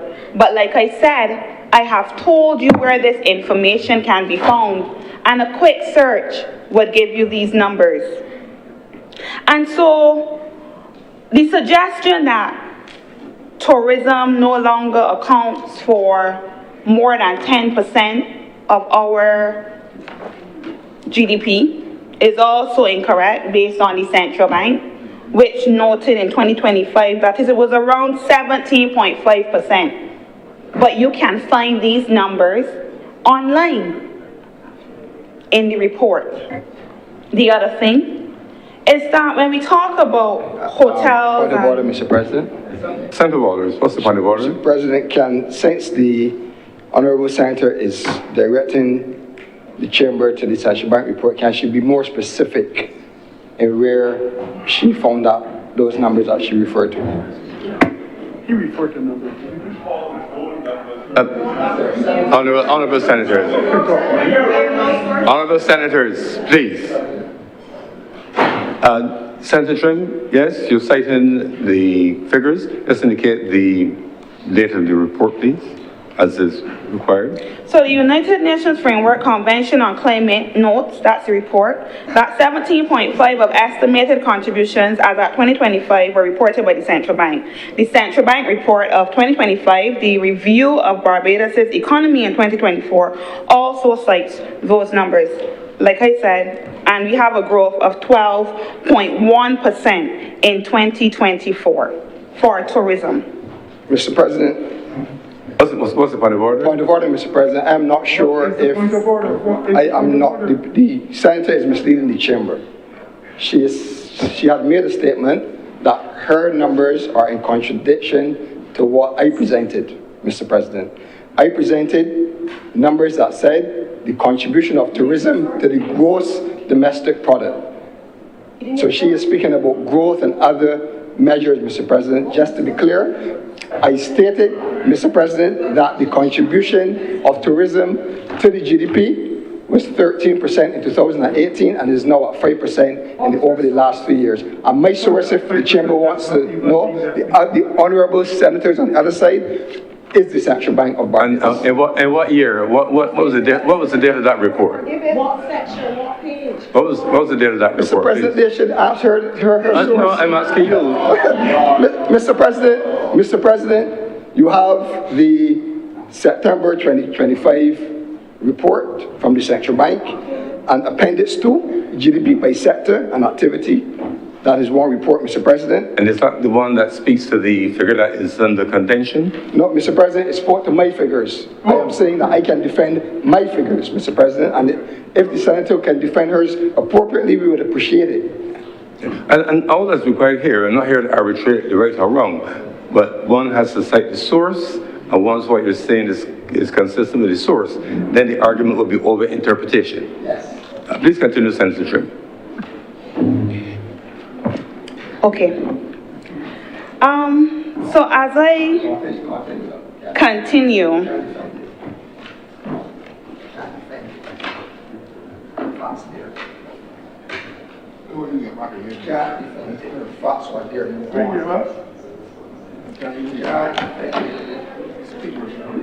Mr. President, it's not my intention to engage in the kind of behavior that the honourable member seems to be trying to take today.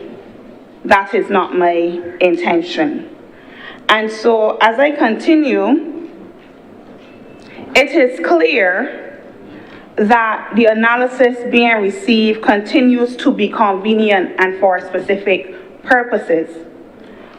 When we talk about what has been done for workers, we also see that there has been the establishment of a national minimum wage, and that minimum wage will increase annually to align itself with inflation and still allow for the minimum wage board to meet. The Labor Concessions Act also seeks to protect workers within this sector. And so the work that is being done in tourism is not simply to benefit hoteliers and those who have accommodations, but also to ensure that Barbadians and those who work in the sector are protected.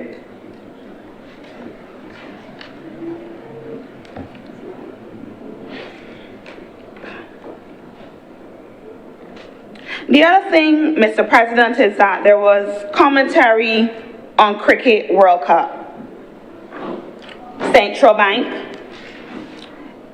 on July 30th, 2024, published that the World Cup led to the highest increase in visitor arrivals for the month of June, excluding the pandemic recovery period, and that the heightened tourism demand was met by an expansion in airlift seating capacity, which saw in an additional 17,000 seats, a 24% increase compared to the same period in 2023, to suggest that there has not been growth, to suggest that there has not been improvement, to suggest that there has not been progress, ignores these things.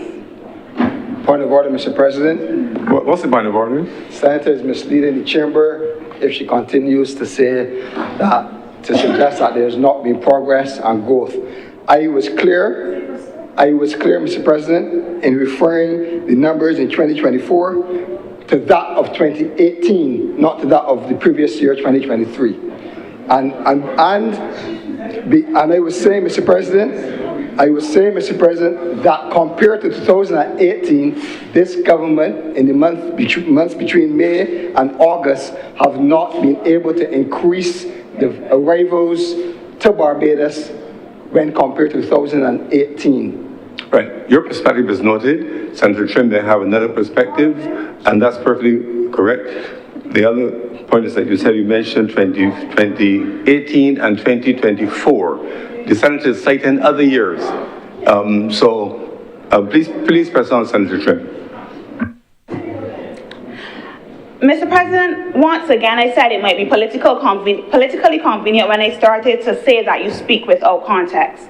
We are speaking in a post-pandemic world, a world that globally, across the world, has reported shifts in spending habits, in the way persons travel, in the priorities of families, in the priorities of young people, and in the way that we do business and engage with each other. And so to compare to 2018, pre-COVID, pre-Ashfall, the Democratic Labour Party, is to purposefully use it and what is happening politically for your purposes. And so, like I said before, it is not my intention, as clearly seems to be the intention of the honourable member, to engage in a back and forth. And so, like I said, this report by the Central Bank contradicts the idea that World Cup was not beneficial to Barbados. It contradicts the idea that when you consider things like the investments in places like Oystons, Pelican Village, and Hayman's Market, which are used by Barbadians daily, that it did not benefit us in a way that matters and still matters, the improvement to Kensington. And we have to be able, in the midst of all of this, not to seek to mislead persons for our political benefit. There is a cost to Barbados, and there will always be a cost for various things. There was a cost during COVID. There has been a cost. There was a cost with the ashfall. Natural disasters cost us. The recent military strikes cost us. And tourism, and like was said by the leader of government business, the additional burden that it often places on our resources also has a cost. And there has to be a way in which we seek to ensure that these costs do not further burden Barbadians. And this is our way of doing just that. And so I sought to add some context and some clarity and some numbers, and I was glad to be able to have the member share where he got his information from, because we did not hear it previously. And so with those few words, I'm obliged. Thank you very much, Senator Trim. If there are no more speakers, please wrap up, Senator Cummings. Thank you very much, Mr. President. No, Mr. President, I want to thank the honourable members who have spoken, certainly starting with Senator Malalou. Senator Malalou, I undertake to take your concerns back. I will, as is my custom, whenever I respond to queries that have been raised by members of this chamber, especially on matters relating to process and structure.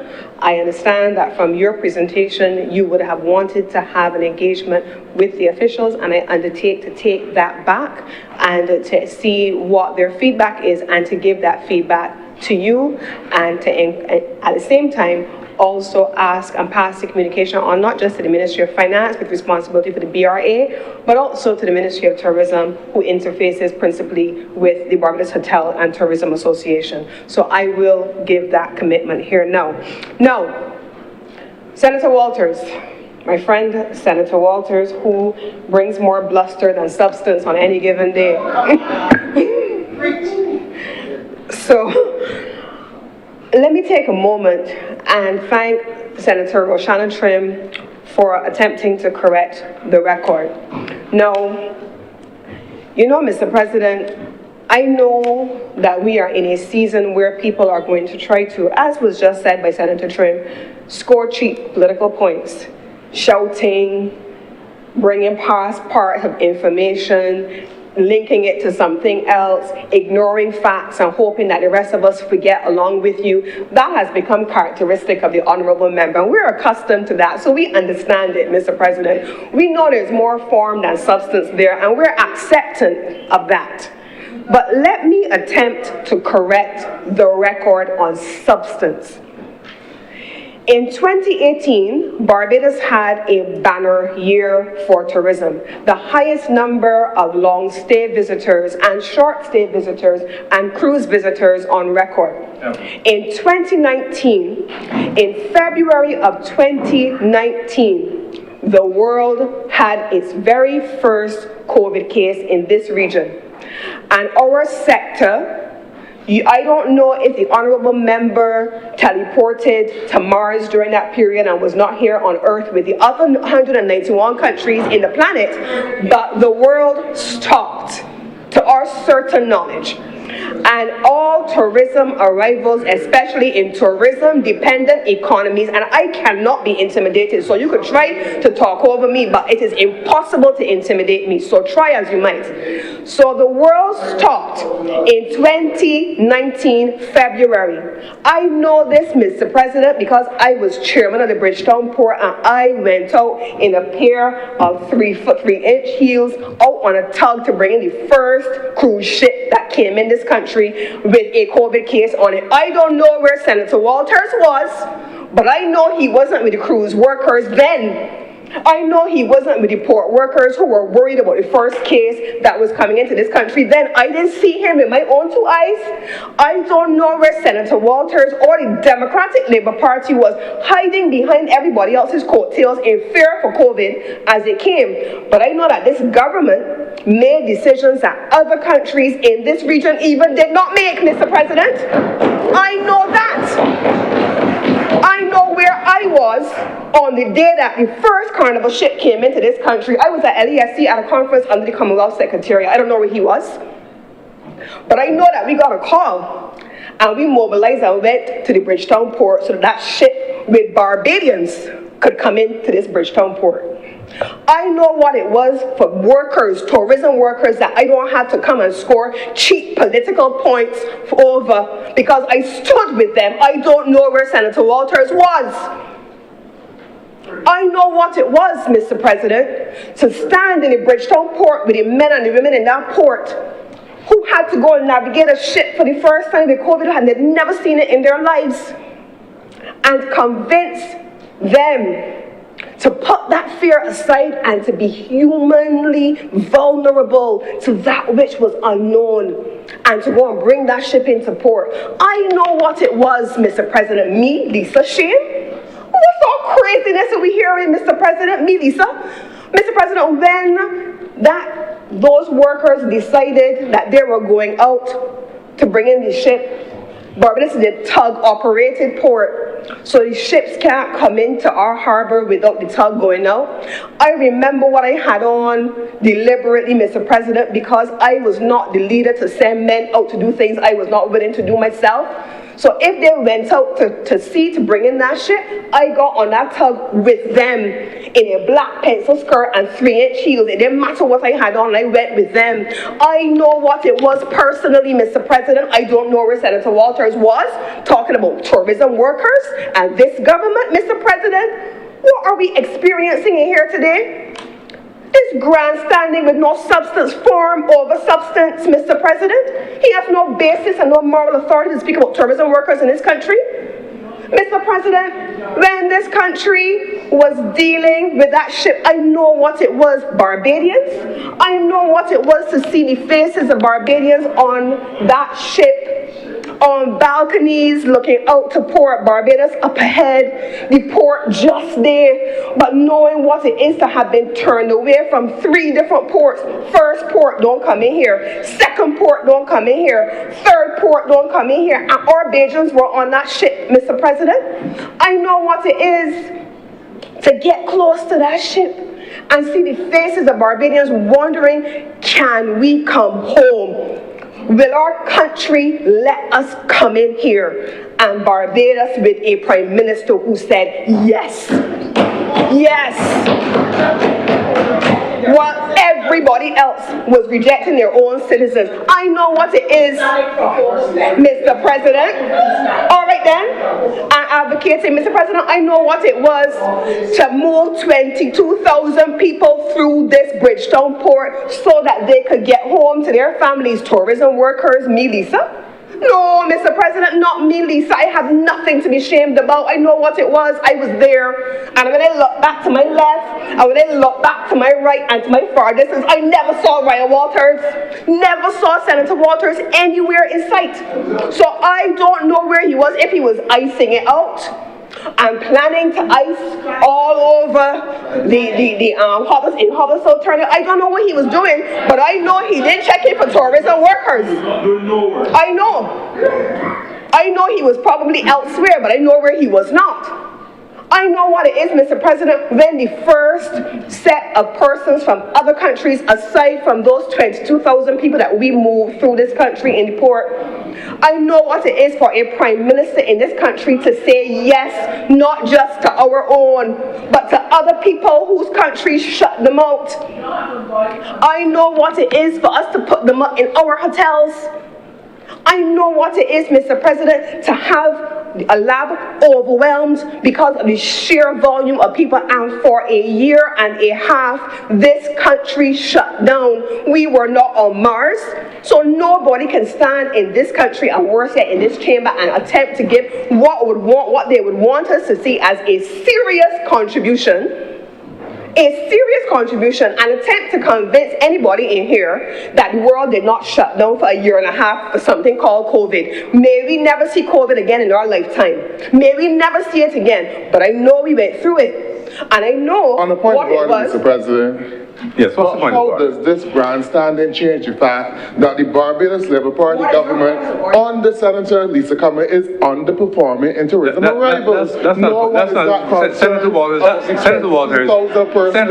a speech. Through the port. Senator Warrell, please, that's not a point of order. You're making a speech that you did not make before. Please. Senator Cummings, please continue. So Thank you very much, because the Honourable Senator has just managed to grace us with his presence and has attempted to speak where he had not before. And perhaps, and I want to take a moment, Mr. President, I want to take a moment, a sober moment. This chamber is called the Senate of Barbados. The other place is called the House. I don't know how members of the Democratic Labour Party behave where they live, but they have to respect the rules and procedures of this chamber.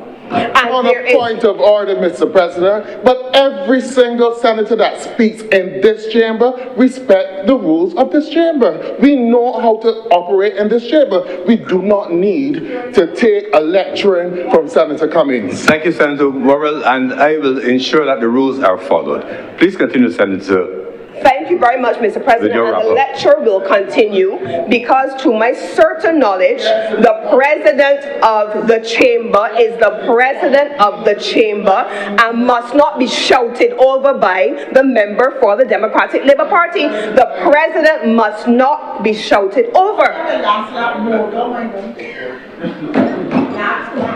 The President and the Speaker in the other place must be respected. This shouting over this President and the Speaker is out of order.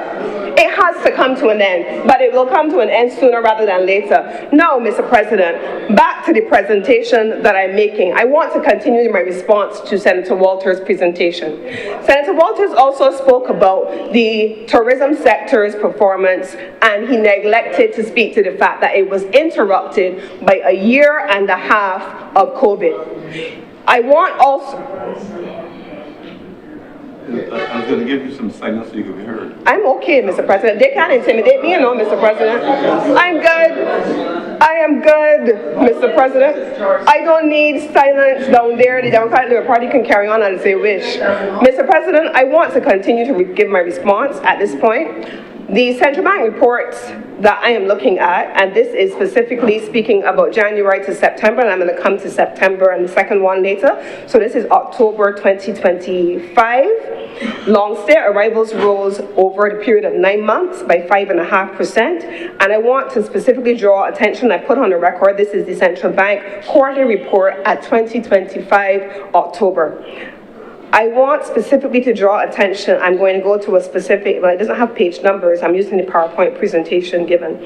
But the title of the slide that I'm using, and I want to enter into the record, was long stay arrivals rose by 5.5%, 9 month comparisons, January to September. Mr. President, this particular slide I'm using because it goes back to 2010 and it brings us all the way up to 2025. In 2010, we have a market assessment, market by market. It tells us United States, Europe, CARICOM, the United Kingdom, and Canada.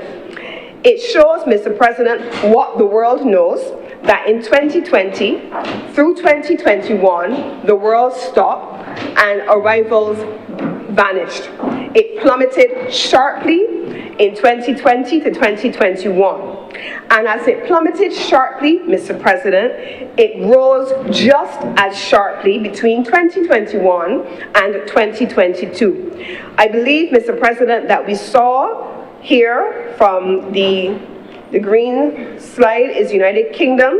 That was the fastest recovery market based on that PowerPoint slide in 2021, recovering to 2018 levels by 2021 and continuing on that trajectory in 2022. We saw, Mr. President, in 2021, also heading into 2022, a 12% increase in arrivals coming from the United States market. So the 2022 arrivals numbers for long-stay visitors saw a 12% increase.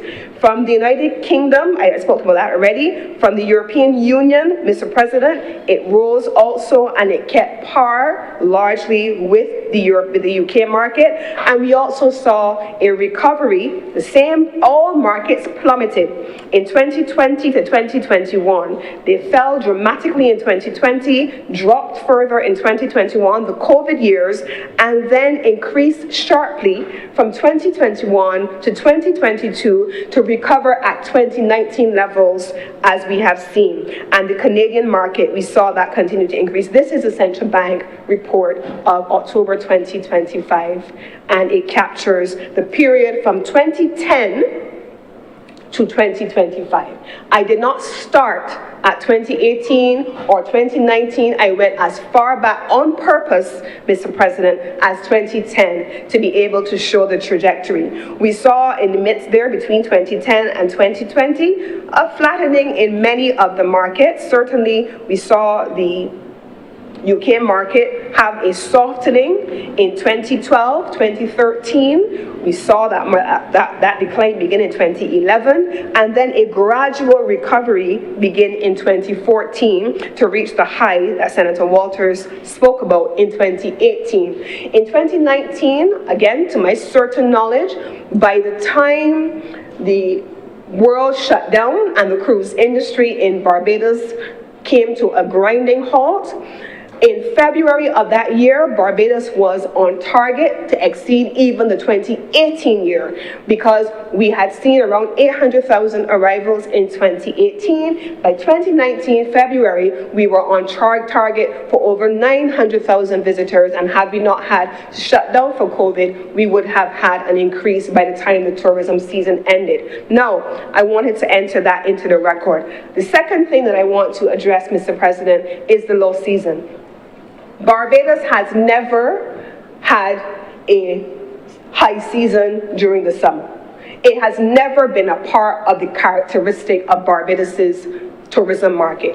It did not start in 2018. It did not end in 2019 when we had to close the sector. And it has not just started, it didn't start before, but here's what happened, Mr. President. Here are the facts.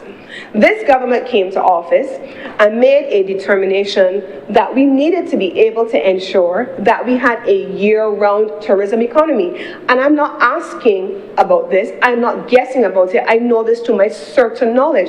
I have sat in rooms and around tables engaging with the partners. And I know what it is for the cruise industry to say to Barbados in response to our request. We don't live in a bubble, Mr. President, and like children, everything we want, we can't get. But it doesn't mean that we're not going to go after it. And so we had a discussion, Mr. President, with the industry. We're not children, we're big people here, live in the real world. And we sat across the table from the cruise industry, and we started to have a discussion with them. What would it take for Barbados to have summer cruising? And you know, one of the things that they said to us, persons who are leaving cold climates typically want to come to warm climates in their winter, making the Caribbean attractive. Persons, however, who cannot come to go to other jurisdictions, other exotic jurisdictions like we are, they want to experience it in the summer months when it is also warm where they are. And so a lot of the cruise lines, they move their vessels to the Mediterranean, and they are cruising on the Mediterranean because you can't do it in the winter. And so in terms of their scheduling and their placement of ships, they said it is not likely for us to be able to have an extensive summer season. So what did Barbados do? Barbados then decided, okay, so while we may not have all of the larger vessels, there is an opportunity in some of the smaller luxury vessels where you may not have volume, but you may have quality.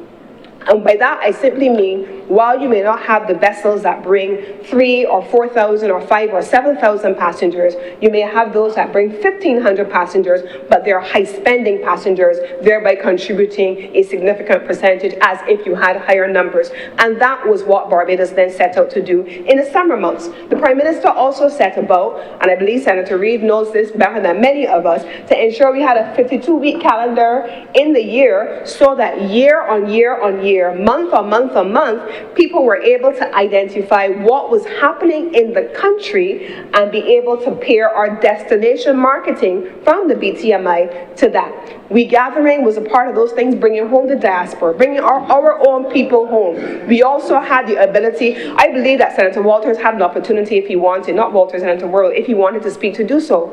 I'm not sure why he left, why he was absent from the chamber for the majority of the morning, but if he wanted to speak, he could have, Mr. President. So I would like not to have him co-author my closing with me. Now, Mr. President, let's move on. I also recall, Mr. President, very clearly that the Prime Minister, aside from the 52-week calendar, we also had the Food and Rum Festival. We've had any number of initiatives that have been introduced. We had Carry Festa. We had all of the various activities where people came into the country to be able to create a 52-week calendar for Barbados. Crop over. We talked, Mr. President, about influencers. Again, puerile commentary, Mr. President. I remember, I am not a marketer. I am not a marketer. I don't know anything about what the discipline of marketing is. But I know that once upon a time, PR and comms and marketing was driven by things like press releases and just press conferences and so on. The world of marketing, the marketers tell me, has changed. And so yes, bringing in a person who, I'll tell you a joke, Mr. President. I can't always manage social media. I really can't. So I never understand persons. There are times where I genuinely take a break. I don't go look, I don't want to see. I actually curate what I follow on social media, travel, that kind of stuff, because I want to be able to control what I consume or what I take into my spirit. So, but there are people who I may not understand, but God bless them. They live and breathe social media. Every part of their lives, they post on social media. Everything they do, everywhere they go. And it blows my mind that there are people who follow them to be able to see when next they post. And they have millions of followers who follow them and want to replicate what their lives look like on social media. That is apparently the power of influencers. I had a young woman say to me the other day, I said to her, she had gotten laid off from her job, and I was talking to her about what she was looking to do, what is your ultimate dream? I want to be a content creator. I don't know what that is. I said, explain to me, what does that mean? She says, I want to be able to just do social media and prepare content that people are following. I said, so what does that mean? But they tell me that people do that for a living and they make a ton of money. They make bank. That's a real career now in a different generation. So I, in my newly minted 50-year-old self, can't look at what I thought was marketing in my era. I have to look at a younger demographic and a younger generation. And so yes, any government or any business that is serious about extending its influence across borders, who is not engaging with influencers, they're missing the mark in a modern generation of what marketing looks like. I may not understand it, I don't. But apparently it is a real thing and it is highly effective.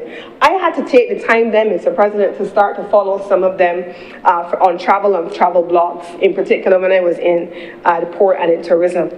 And it's amazing. They will tell you, I have just reached the million number mark. I'm like, who does that? But they get paid for the number of people who follow them, and every post that they make goes viral, and people are sharing these posts, and they go everywhere. It's incredible. But that is what is important about influencers. So let's not attempt to minimize what government has done in terms of bringing influencers from different markets to this country. And I also know for a fact, that when these persons come to the country, the BTMI in particular spends time vetting their following, if it fits with a demographic or segment that the country is going after, if they're operating in a market that you have specific interest in. That's what they do. And that is part of the digital strategy. This is not the 1980s or the 1990s anymore, or even the 2000s. This is 2026, and that is the way of marketing in this environment. Then, Mr. President, finally, I also want to respond to the issue that was raised about, I made a note here, about the, I want to make the point about the BTMI in particular. BTMI, Mr. President, the officers in our overseas markets, I said this in my presentation, are the same officers who were there in 2018, Mr. President. I went and met them, I have left them, and they're still there, Mr. President, and they are working and building capability. So what we're seeing, Mr. President, in the numbers that I showed earlier, going from 2010 to 2025, those officers have increased significantly, and you've seen the increase in the U.S. market, and that has been driven very heavily by the officers based in the North American market, in the Panamanian market, driving business to this country and driving airlift and making sure that there is a consequential increase in the number of seats. So, Mr. President, I don't want to get into the back and forth about whether or not the tourism sector has performed. That the tourism sector has performed is not in question. The last thing I want to say is this, Mr. President. There are countries in the region that we keep being compared to. But I want to also make the point here, Mr. President, as I close, that Barbados recovered after many other countries because many of our people, y'all remember, and Mr. President, do you remember? I'm not sure if you remember it, but I remember it well. We actually had a national conversation about how Barbadians in the immediate aftermath of COVID and during COVID were so uncomfortable with persons entering our country, and they were very unhappy with the fact that the government kept the airport open. The airport never closed. Who are these people? I know what it was, Mr. President, to have to move persons from the port in the dead of the night when the roads were largely closed on a police escort because Barbadians were so uncomfortable with the idea of all these people. I know what it is to get a call, Mr. President, from someone in the Massacre Park in Warriors because a visitor had been accosted by a local who said, I want to come and bring in COVID all in my country. Barbados wanted restrictions in ways because our country never shut down our borders. And so Barbados had to move at a pace with COVID testing and dedicated facilities in ways that no other country in the region implemented. That's a fact. They just kept their borders closed. We didn't. And so, of course, it means that there's going to be a comparable difference between the two, between Barbados and other jurisdictions. Does it mean, Mr. President, that Barbados has not recovered? I think the central bank data coming from the report that I just quoted has said that it has. And with these few words, Mr. President, I beg to move this bill be read a second time. The question is that this bill be read a second time. Will those honourable senators in favour please say aye? Aye. Those against please say no. I think the ayes have it. Mr. President, I beg to move that Your Honour do now leave the chair and the Senate resolve itself into committee for further consideration of this bill. The question is that I do not leave the chair and the Honourable the Senate resolve itself into committee for further consideration of this bill. Will those honourable senators in favour please say aye? Aye. Those against please say no. I think the ayes have it.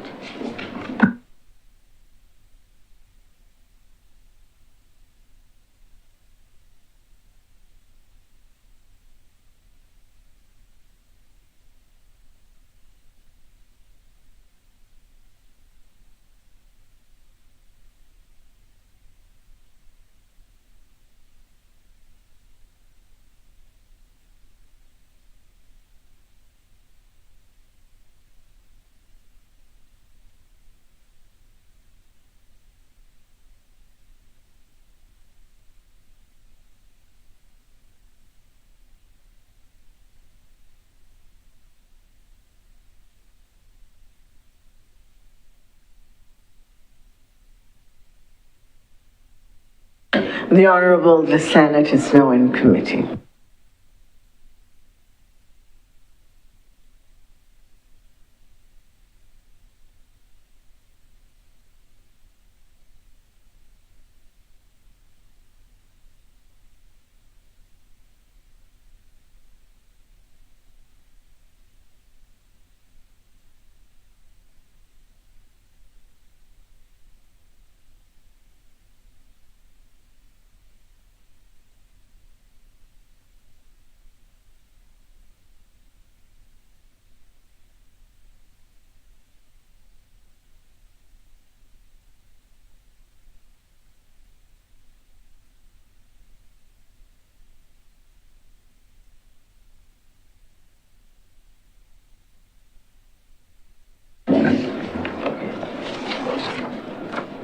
Clause 1.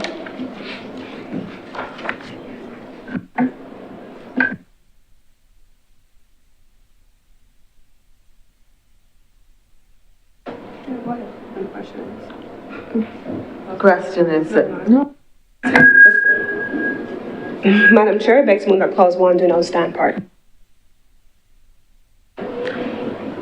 the question is that clause 1 do now stand part. Will all honourable senators in favour please say aye? Aye. Those against, would you please say no? The ayes have it.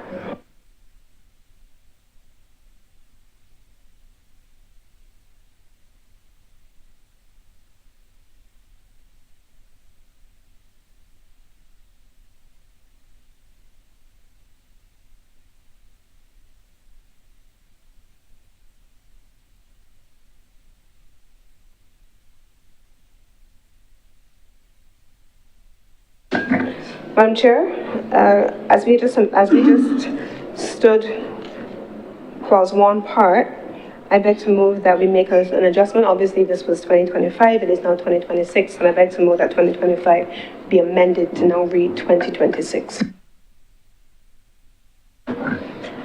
The question is that clause 1 do stand part after amendment of the language to change the year 2025 to 2026. Will all honourable senators in favour please say aye? Aye. Those against, would you please say no? The ayes have it. Clauses 2 through 10. Madam Chair, I beg to move that clauses 2 through 10 stand part.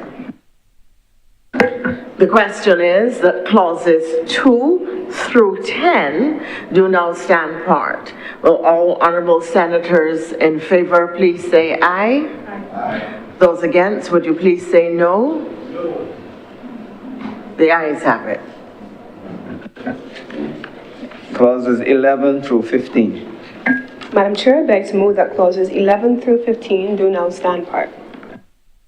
The question is that clauses 11 through 15 do now stand part. Will all honourable senators in favour please say aye? Aye. Those against, would you please say no? The ayes have it. First schedule. Madam Chair, I beg to move that the first schedule be the first schedule to the bill. The question is that the first schedule be now the first schedule to the bill. Will all honourable senators in favour please say aye? Aye. Those against, would you please say no? The ayes have it. The second schedule. Madam Chair, I beg to move that the second schedule be the second schedule to the bill. The question is that the second schedule be now the second schedule to the bill. Will all honourable senators in favour please say aye? Aye. Those against, would you please say no? The ayes have it. Madam Chair, I beg to move that you do now report to His Honour the President the passage of one bill in committee. The question is that I do now report to His Honour the President the passing of one bill in committee. Will all honourable senators in favour please say aye? Aye. Those against, would you please say no? The ayes have it.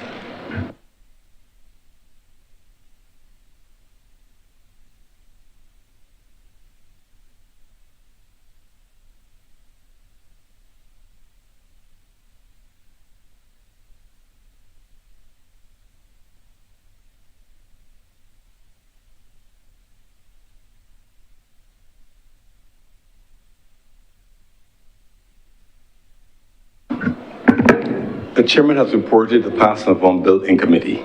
Senator Cummins. Mr. President, I beg to move that this bill now be read a third time. The question is that this bill be read a third time. Will those honourable senators in favour please say aye? Aye. Those against please say no. The next ayes have it. Mr. President, I beg to move that this bill do now pass and be cited as a Tourism Levy Amendment Act 2026. The question is that this bill do not pass and be cited as the Tourism Levy Amendment Act 2026. Will those honorable senators in favor please say aye? Aye. Those against please say no. No. Methinks the ayes have it. This bill is now passed and so cited. Mr. President, I'd like to move that this sitting be suspended for lunch until 2:30 in the afternoon. The question is that this sitting be suspended until 2:30 p.m. today. Will those honorable senators in favor please say aye? Aye. Those against please say no. Methinks the ayes have it. This sitting is accordingly suspended until 2:30 p.m. today.